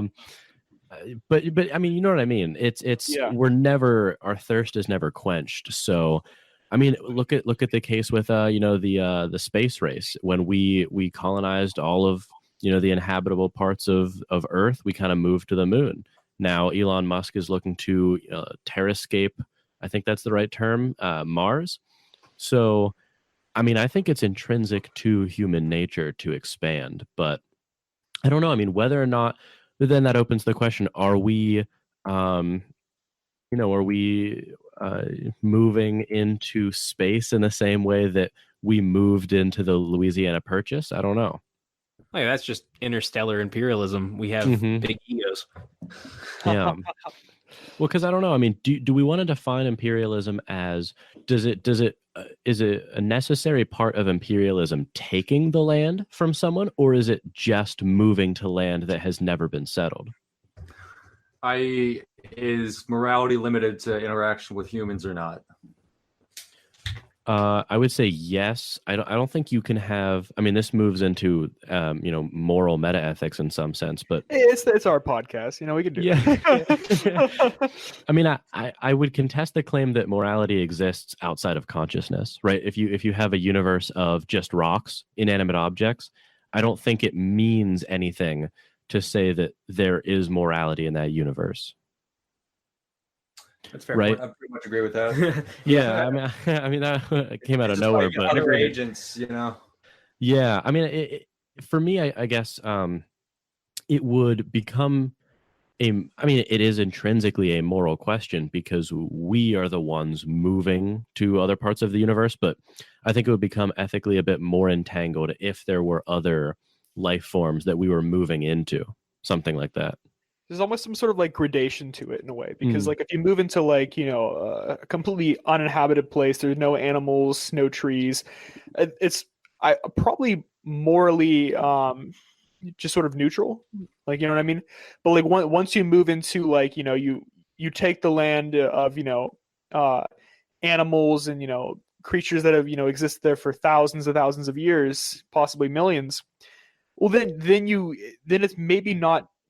Is it morally neutral at that point still, though, if it's just animals there? Well, I mean, this depends on if you're a sort of a Kantian rationalist or a Peter Singer utilitarian. Because if you're a classical Kantian, you would say that no, morality only exists for rational beings like ourselves. So, famously, Kant he didn't have a problem with torturing animals because it was the animals that were suffering. He had a problem with it because it was us who were neglecting our sort of upper echelon type humanly duties in committing these atrocities. I certainly disagree with that. I would disagree as well. But I'm just saying your answer to that may depend on what sort of an ethicist you are. Okay, I think it's just really interesting because it's almost like a moral gradation. Because like once you move past animals, what do you have? Like, I guess with the Native Americans, especially during that time, there was like, hey, if you encroach on white people's land, then you've got a problem. But if you encroach on uncivilized people's lands, that's a little more acceptable. You know what I mean? It's yeah. I don't know. Yeah, I mean, there's always the bias of the person who's writing history, right? I don't know whose quote this is, but it's the winners are the ones who write history. So, but I mean, I don't know if I'm answering your question or not, but if we were to colonize and be imperialistic in terms of space, it wouldn't be a moral concern from anyone's perspective except our own, I guess, unless we encountered other life that was somehow affected by us, right? I mean, I don't know how else it could be. That goes back to the fact that we really haven't defined imperialism for our discussion. I mean, what do we consider imperialism in these contexts? Because if we're agreeing then that, okay, the Spanish Empire moving into South America, that is imperialism. The Dutch Empire moving into Africa and partitioning Africa, that's imperialism. But the earliest known humanoids moving out of Africa, if that's considered imperialism, what then is our definition of imperialism? If all of this stuff is considered imperialistic, if the manifest destiny is imperialistic, if moving out of Africa is imperialistic, if taking over Africa again is imperialistic, what is imperialism at that point? Is it just moving your culture or your being or your tribe or your family into a different location, seeding your ideas in a new geography? Is that imperialism, or can you be imperialistic without actually physically moving? I mean, you could argue that, American culture is very imperialistic in terms that, the entire world kind of consumes our media and listens to our value system. I mean, they see American films, they see play American video games, they watch American television shows, they see American culture, and they think that that culture is the norm, what is good, because that's what we see at that point. So are we being imperialistic without even sending people to different places, but we're just sending ideas? Can you be imperialistic without physical movement? What the fuck is imperialism? It's a fantastic question, because I mean, you're right. I mean, like, you're 100% right. Like, the way that we export our culture can fall within the purview of imperialism in that sense, right? I mean, these people are unwittingly becoming, sort of American acolytes by watching these films, right? Yeah. Right? I mean, no, it's true. Now, do you have to be? Is there a degree of you have to be like wittingly imperialistic, or can you do it unwittingly? Could you accidentally export your culture and therefore you're an imperialist, or do you have to purposefully do it? Can you accidentally be an imperialist? Is that possible? Or does there have to be an intent behind it? Because that might be the beginning of our definition. Does there have to be some sort of intent behind you being an imperialist? Yeah, I was going to say the only sort of maybe worry I have with defining it too broadly is you sort of lose its specificity. I mean, I guess that's a little bit of a tautology, but if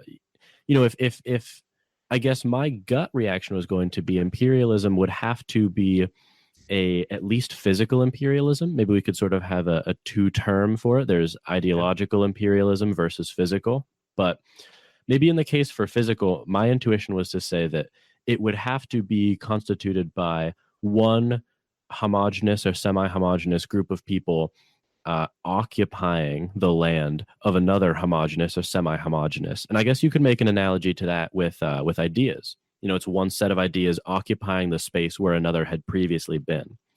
But I mean, I'm sorry, go ahead. No, I was just going to say, but do you guys agree with the condition that I put up that there's something that had to be previously occupying that spot? Now, are we moving that idea out, or is our idea, oh boy, I could talk to my favorite person, is that idea coming in conflict with another idea, therefore creating a new synthesis? Oh shit, we're bringing out the Hegel. Is imperialism an idea of his idea of like the spirit? Is it moving something towards something? I mean, is it, because you can't delete something. You can't move into a culture and say your culture was never a thing. I think a great example of that is if we go to Louisiana, right? We have this Creole language. It's a combination. It's a hodgepodge. The French came in, but it never really took away this language, or this language moved in, but it never really took away that language. It combined these languages into something new with still elements of these past things and new conditions. If we look at Africa, for example, when Africa's partitioned, African culture doesn't go away. I mean, Chinua Achebe's book, Things Fall Apart, it's all about retaining the authentic culture in Africa against this idea of imperialism, in this case, Christian missionaries. And there's a combination of these cultures. I mean, there was a combination in the United States of slaves. They had this religion that was a combination of Christianity and these ethnic African religions, and they combined together. I mean, yes, it was religiously imperialistic to force Christianity on this group of people, but this group of people didn't necessarily completely reject their foundation. They combined it to create something new. And I think you see that a lot in imperialism. There's always this combination of the imperialistic culture with the culture that's already there, and it forms this new thing, because you can't delete a people's identity completely. I think you're right. I think given that, what you put forward, because I agree with that. Given that, I think that any sort of foisting your culture on another person, I think is imperialistic in nature. I think so.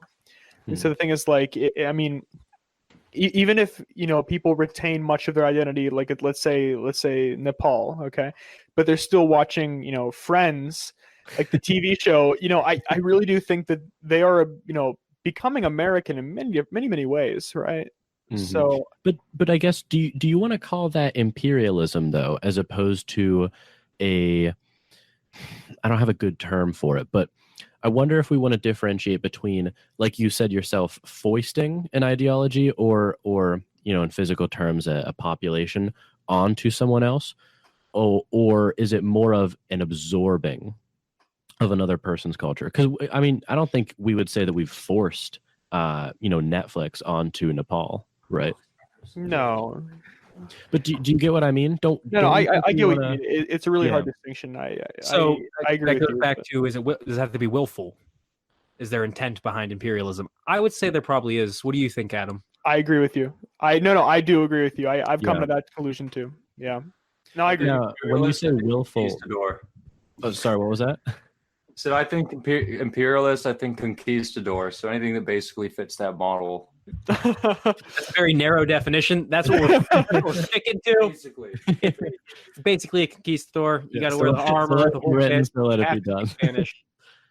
You need the headgear. You and your horse have one glorious, godlike animal. Unless you're conquering the Aztecs, then you're not an imperialist. Then it's not immoral. If it's not the Aztecs, then it doesn't matter. I don't know. It is a difficult subject. I mean, I'm not gonna. I mean, these are all really, really interesting points. I would say there is a gradient, no question, because I think a lot of things do fall under like the definition of imperialism, at varying degrees of morality. But I think you're right that it has to be foisted upon someone. Yeah, I don't know. We're getting closer to a definition. Yeah. Yeah. Well, okay. So here's maybe one last piece we need to iron out. Do you think it needs to be consciously sort of put forth as imperialism by the perpetrators, or do you think that it's more dependent on a third person sort of objective view of history, right? Because I don't think a lot of people in the moment would say that they were imperialists. However, we unequivocally view them as such.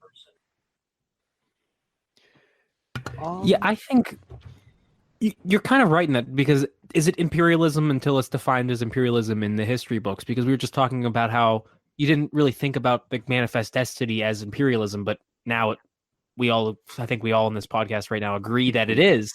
So, that's a good question. Damn. Yeah, I don't know. I mean, I don't think it should be dependent on what the people committing it would say, because, well, then you leave yourself sort of open to the possibility that they could just say, well, we're not committing imperialism, even if they clearly are, right? So I don't think it would depend on them. I don't think so at all. I think it definitely has no bearing on how you can call a cat a fucking dog, but at the end of the day, it's still a cat. Still a cat, It's not imperialism, but if it is imperialism, it's imperialism. But the problem is, what are we calling imperialism? We still don't have a goddamn definition. Well, so do we agree so far that it has to be and I guess we can put a modifier on it. There's physical versus ideological, right? But at its core, it's a foisting of an ideology or a population onto another one without the initial one's consent, or someone's land, right? We got to include that. Yeah, that's what I was saying for because we can like just going back to Manifest Destiny for a second. Like, for example, we took their land, obviously, but also we had things like I think it was the Dawes Act, right, where we tried to pretty much reshape the ideology and the culture of Native Americans to make them more American-like, right? I think that was the Dawes Act. So we pretty much we took young Native Americans out of their communities and put them in these schools to make them become Americans, right? We tried to strip them of their cultures. Yeah, so, it was forced assimilation into American culture. You would have to those who accepted allotments and lived separately from the tribe would be granted United States citizenship. So you can no longer be a tribe member. You have to be an individual. You have to be a part of the American tribe, so to speak. Divide and conquer. During the Trail of Tears, at that point, the Cherokees were pretty much the most assimilated tribe that was in the eastern Georgia, part of America. Like, they had schools, they were Christian for the most part. They pretty much acted and dressed like the colonists for the most part, but they still identified themselves as Cherokee, and they still spoke Cherokee. They wrote Cherokee, and and so that's one of the justifications they used. They're this before they're American.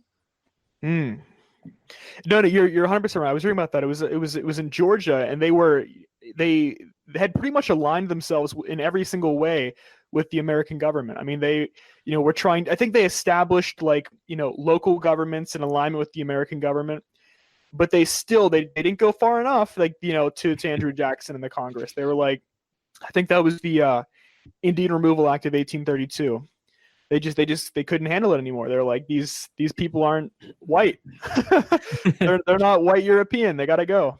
Yeah. So well, that's a good example of sort of it was a both, right? It was a geographical and ideological imperialism, right? Because they sort of took their land and then they forced them to change how they viewed themselves in the country. Well, I'm still I might die on this hill, but I'm still going to argue that I don't think we're trying to separate them, but I think they may be inseparable because, I mean, let's say we go to, I'm going to use the example of Africa again. When the Dutch entered Africa, you couldn't just take the land and we have your land now. We took the land, but now you have to be Christians and like it. It's changing how you feel and how you think about the fact that your land was taken. We're not going to just take your land. We're going to take your land and we want you to be thankful for it. So there's this kind of ideological imperialism, and then there's also the geographical imperialism. And they're kind of melded into this perfect idea.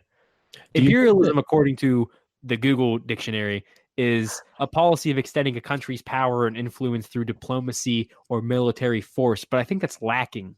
That's definitely lacking.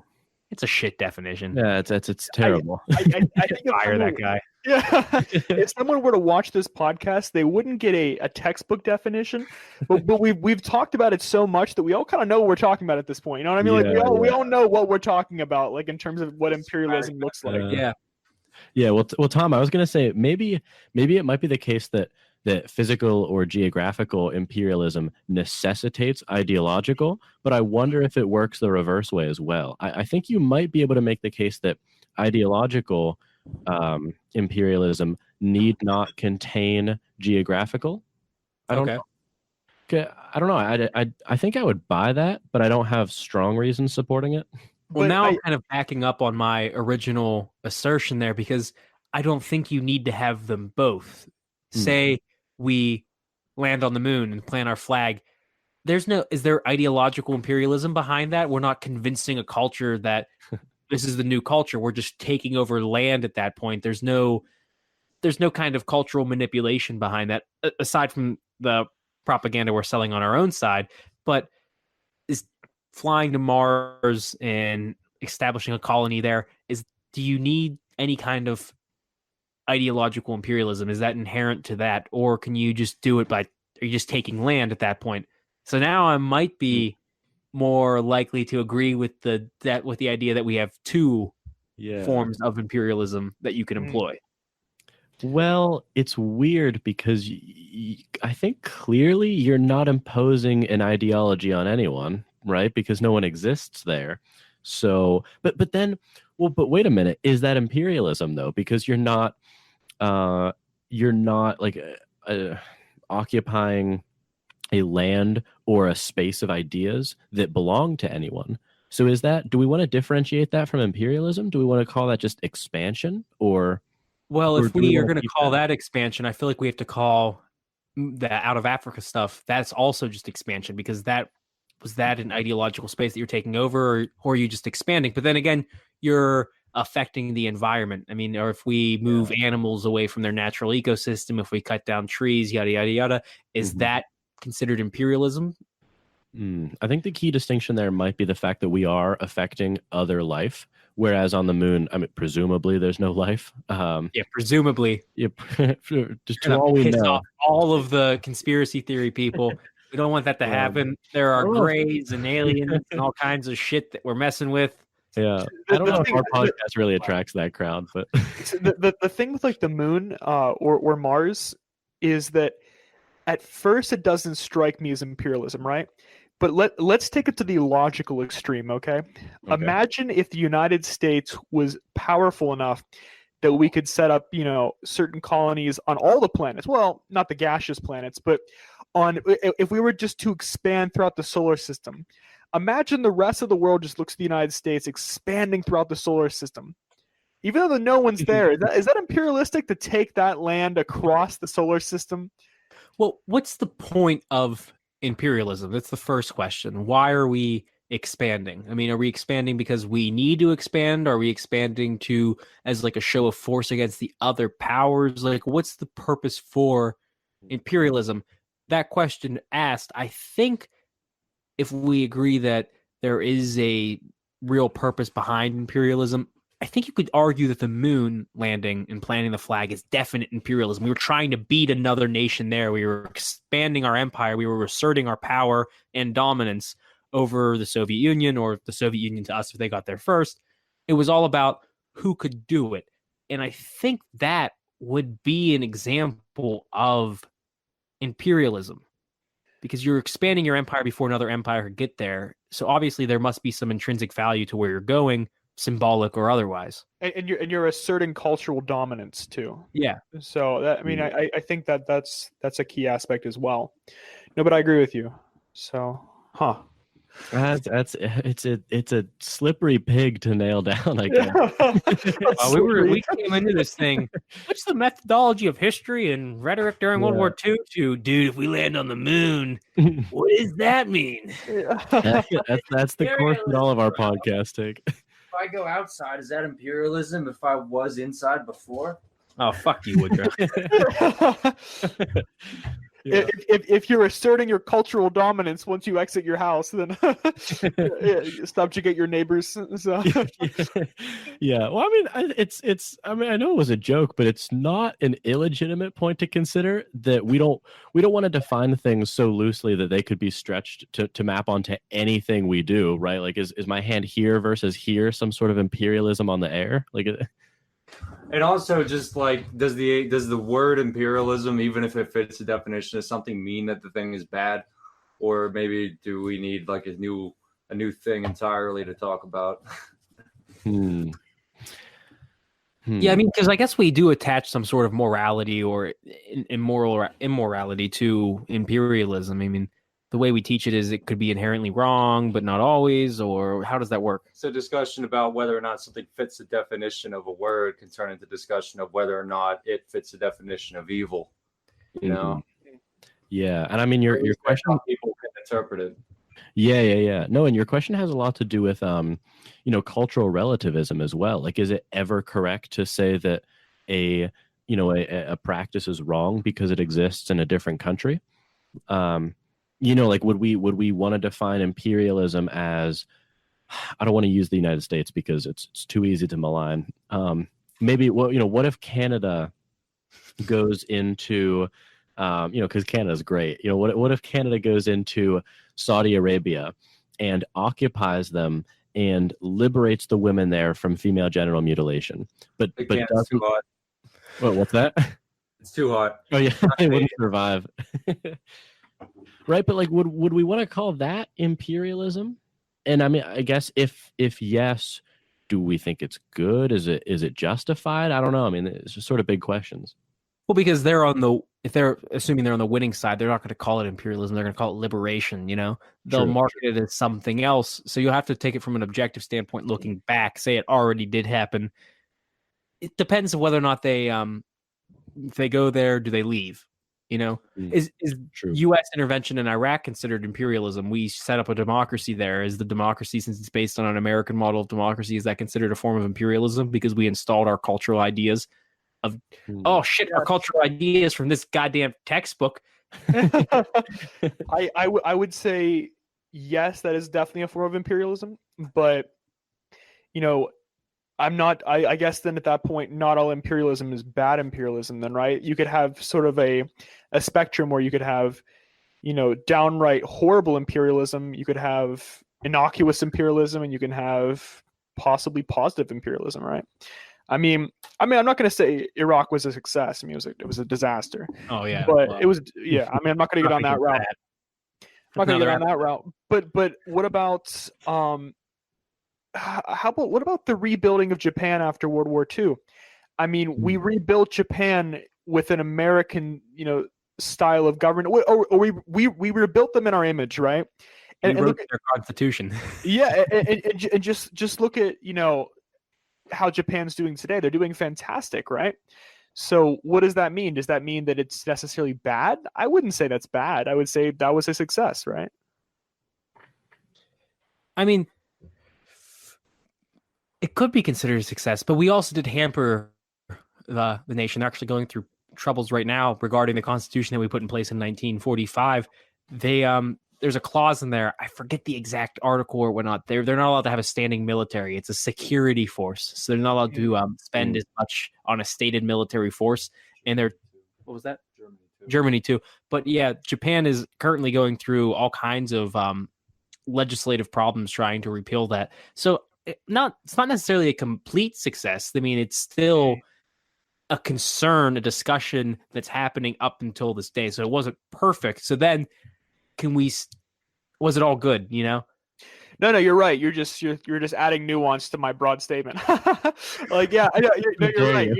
You're right though. Like it was an incomplete statement on my part. Like I guess you could, man, it's a complicated subject because I mean, like, you can't determine whether a specific area of imperialism is good or bad. You have to examine every aspect of that imperialism. So, if you think that's complicated, let's talk about Israel. I'm kidding. We're not. Well, different day.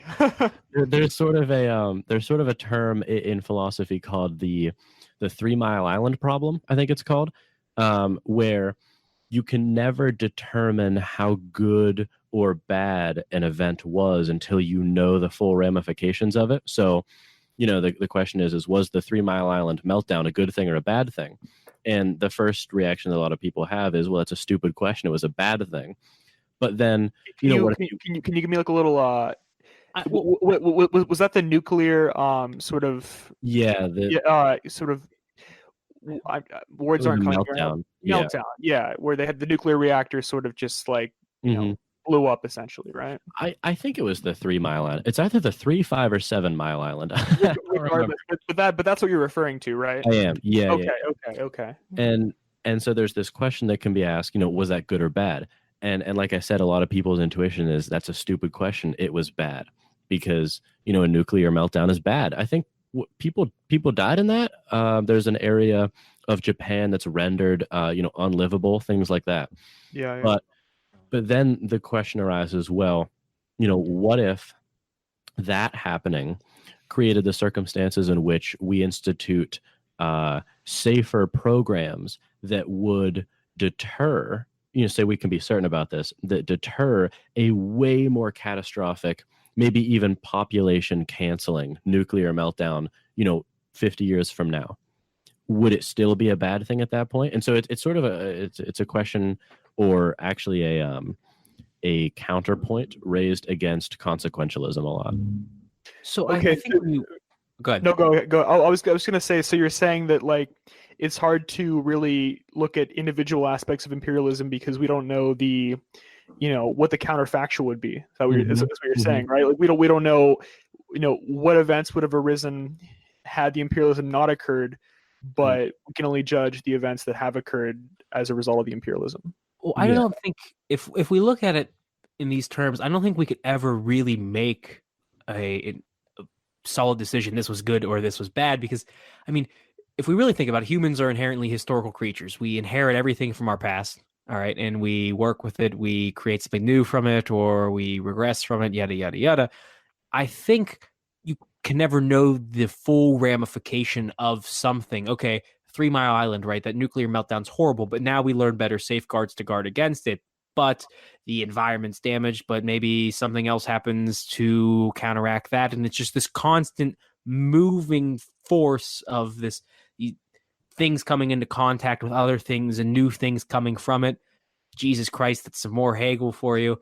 But there's just always this progression. So can you really make a definite statement, this is bad? Yeah, this is bad today, but maybe it's good tomorrow, So to add to that, the whole like hindsight is 2020 thing never truly applies in like any sort of ultimate moral sense, because we know what happened 4,000 years ago. We know how it affects us now. We don't know how it's going to affect people 4,000 years in the future. You know what I mean? So it's a great point. Never really a hindsight. We're always right in the middle of it. Say I get my dick chopped off, right? That's horrible. I am so for listeners, he did an air quote. Yeah. But I don't reproduce, and we're like 3 people short of over, too many people on the earth. Boom, that was a good thing, 100 years down the road. Oh, that guy's dick got chopped off. That was great. Or the straw that didn't break the camel's back. Yeah, it's the straw that didn't break the camel's back. So I guess we really can never make a solid judgment on things being good or bad, because you just gotta say, we'll see. We'll see. With some stuff, we can make some pretty strong guesses, though. Like, we could probably say that the Holocaust was pretty much bad. All around that's pretty terrible. Try. That's a good guess, though, because generally in history, treating people that way has proven to be bad, and we can look at trends so far, but that's the most we can do. Everyone leave the room. Was there a silver lining? I don't think so. No, I'm trying to think, like, is there something that came of it that was beneficial? You're out of frame. Well, I mean, it is weird because there are events in history that we can clearly say, okay, there is like an infinitesimal probability that this was a good event in the long run. Like, surely we could have learned that concentration camps for Jews were bad without the Holocaust happening, right? Like, yeah, exactly. So I guess there's a question of the necessity to it, and I mean, I don't know. There's this area of study called computational ethics that is really controversial, and there are a lot of philosophers working on it. Well, I should say this deliberation that we're having can be avoided if we were all Kantians and just said that to follow a deontological line, an act is either wrong or it's right, regardless of consequences. So we could. That kind of approach kind of sounds like utilitarian calculus with higher computing power. Yes, only it's true, but there's an important distinction that, and this is really appalling to a lot of people, but Immanuel Kant, who I've been referencing, he says that he I mean, this isn't verbatim, but he doesn't give a fuck what the consequences are, right? Like, everyone could die, but it is still wrong to lie. It's a really polarizing ideology that he has. But sorry, that was a tangent. What was the question that I was actually answering? No, I think what you said kind of relates to like what I was saying about how we can look at some things and say that they're generally bad, because there's some things that just, through history, you just see a general trend of things not turning out the right way within, windows and whatever window of time you apply for things like lying, killing, cheating, stealing. But you can find the effects that they have and note that they're bad and just kind of categorize them off. And that's what Kant does. Maybe he was a little bit too rigid, but that's not to say that there's nothing to his idea.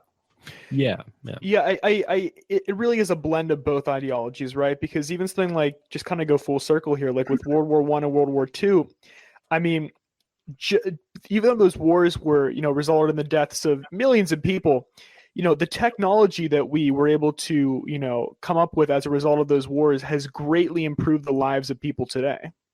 Right? That rapid increase in, technological prowess has just benefited generations to come.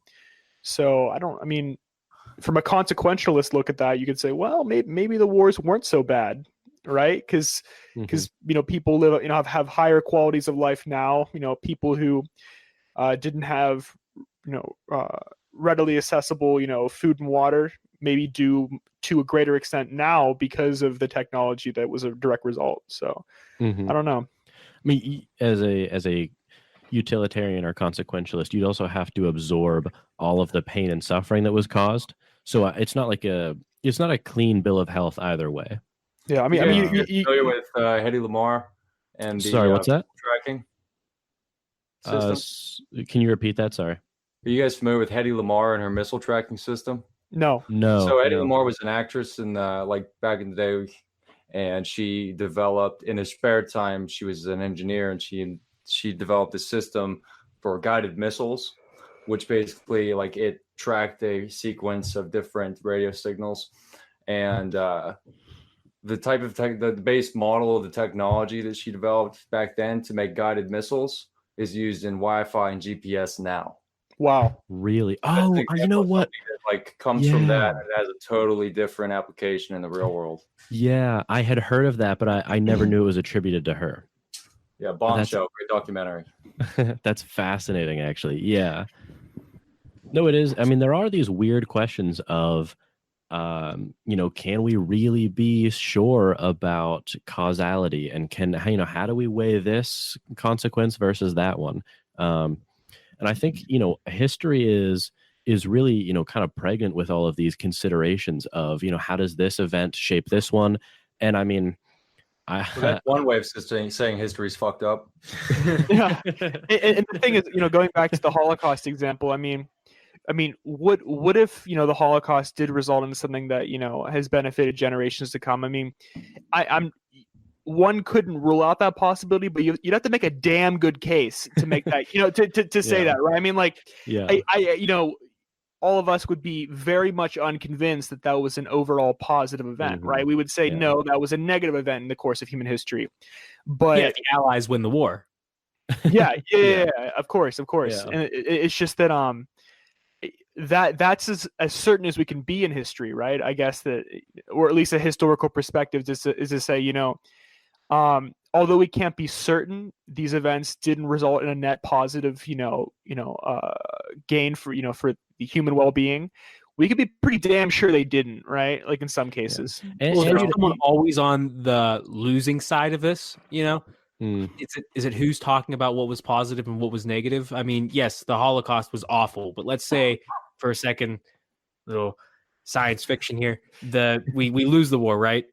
Allies lose the war, the Axis powers win the war, and then they're writing the history books. What is the Holocaust in that formation? Was the Holocaust in that formulation? That's the great purging that helped society become its greatest possible iteration. I mean, it's positive then, even though it caused the sacrifice of great human life through atrocity. But now, since we won the war and morality triumphed, and we understand that killing a lot of people is really not good at all, it's an atrocious activity. But it's interesting. I mean, I'm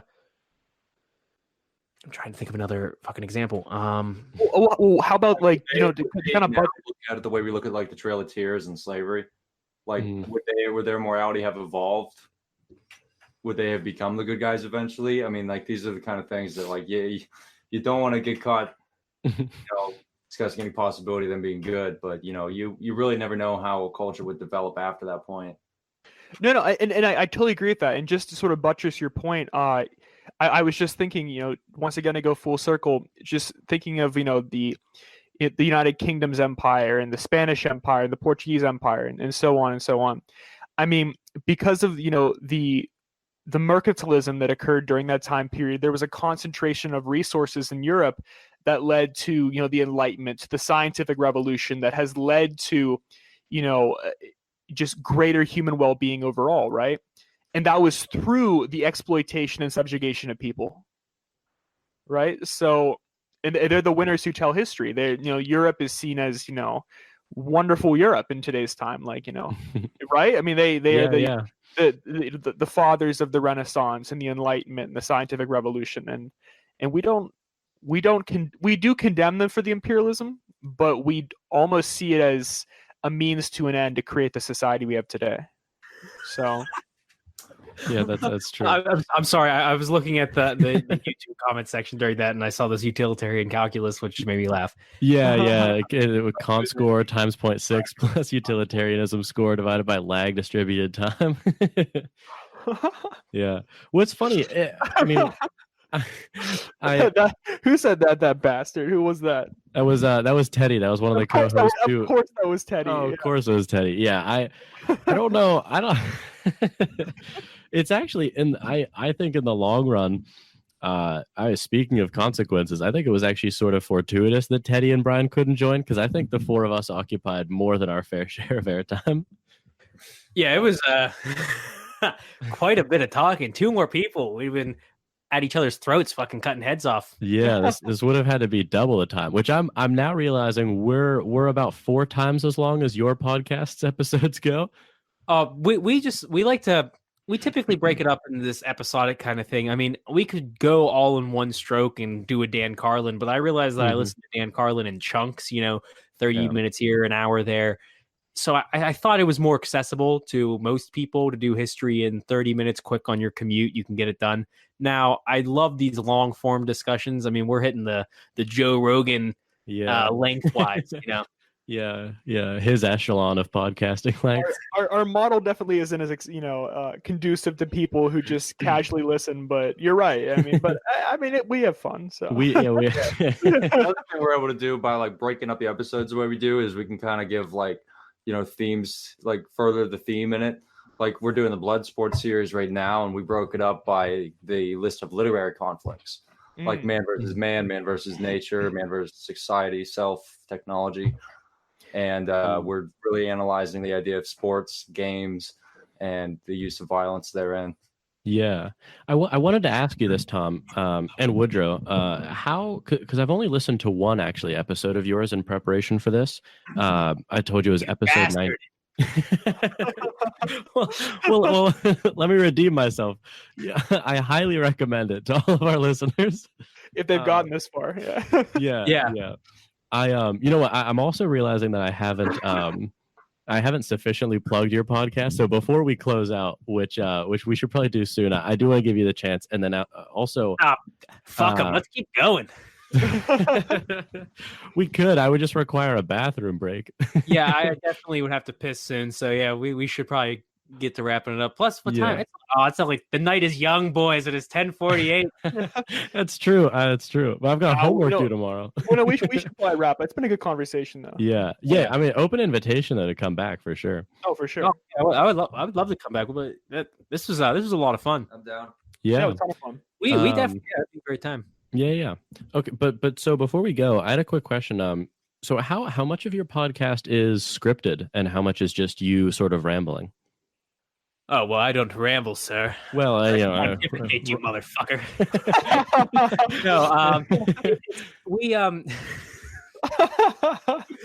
there's typically I have a outline in my head. We write out some sort of outline. We get all right. First off, it's extremely fucking stressful because it's like every week we release the episode, so it's a shit ton of research for each episode. It's definitely a lot of hours. You do all the research, and you kind of plug in quotes and things you want to do in certain strategic places. And then if I have a really good connecting phrase or something that I want to do, we'll plug that in.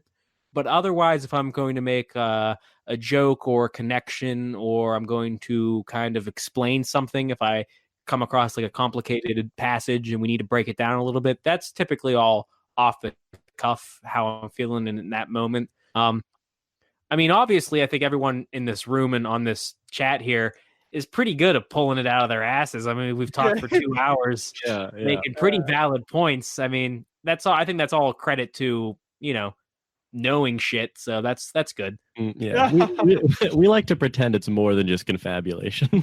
Yeah, no. We're definitely going towards something. I mean, there's a definite ideas coming out, and no one's just kind of BSing, except for maybe me. I don't know. Yeah. It's funny because like the name of our podcast kind of spawned from it was a twofold thing. The first was that the 4 of us who do it really just sort of hate bad arguments and hate bullshit. And there's this excellent book that was written by Harry Frankfurt, who's this philosopher. It's called On Bullshit. You've read that? Yeah, dude, it's one of my favorite books of all time, honestly. I'd put it in my top 5, and it's just 67, 66 pages long, and he talks about what bullshit is and what it means to us.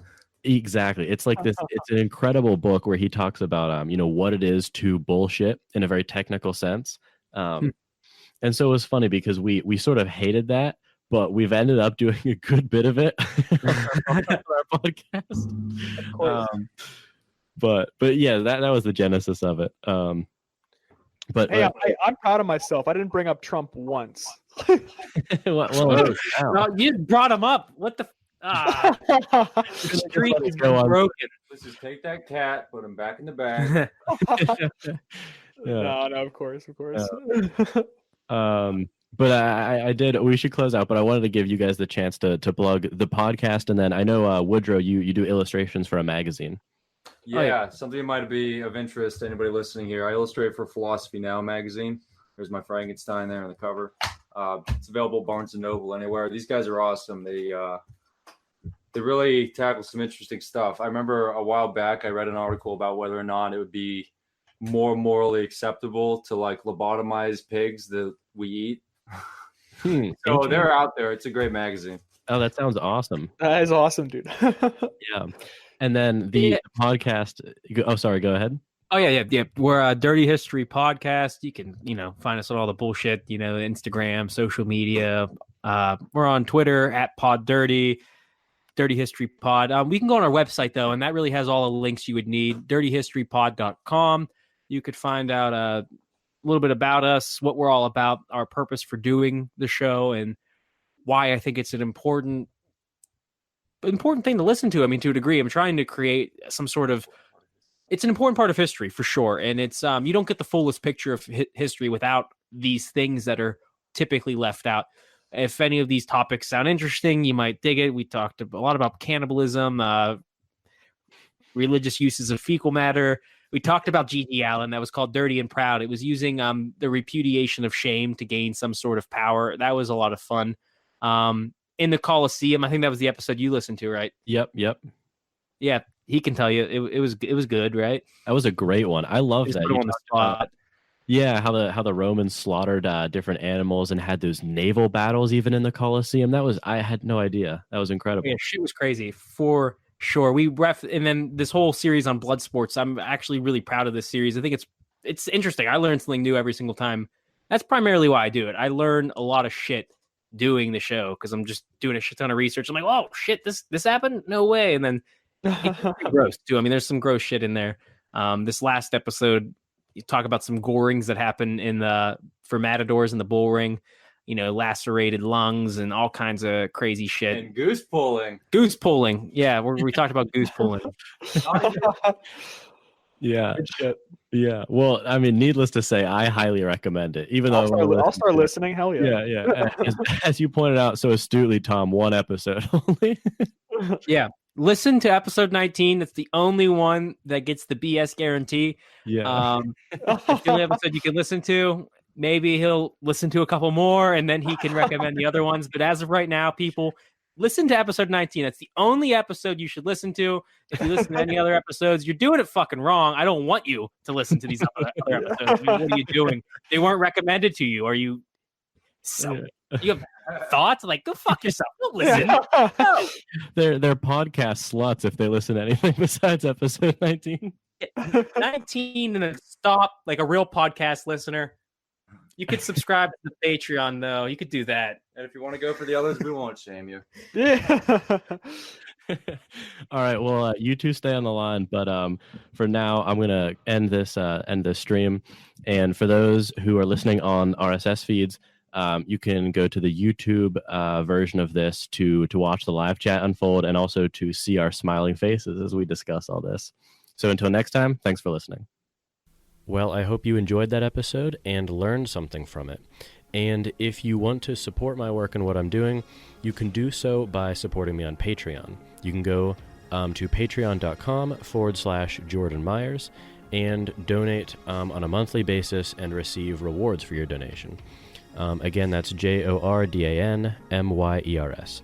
And the links to everything will be in the description below. If you can't monetarily support me, you can support me in other ways by liking this video, commenting on it below, reviewing the show on iTunes, or sharing it with a friend or with your Twitter followers. You can also email me at platoscavepodcast@gmail.com and follow me on Twitter at Jordan_C_Myers. And if you want, you can check out my other show called That's BS. It's a more discussion-based show with me and friends. I mentioned it at the top of this episode. So if you enjoyed this, please consider supporting me on Patreon. And as always, thanks for listening.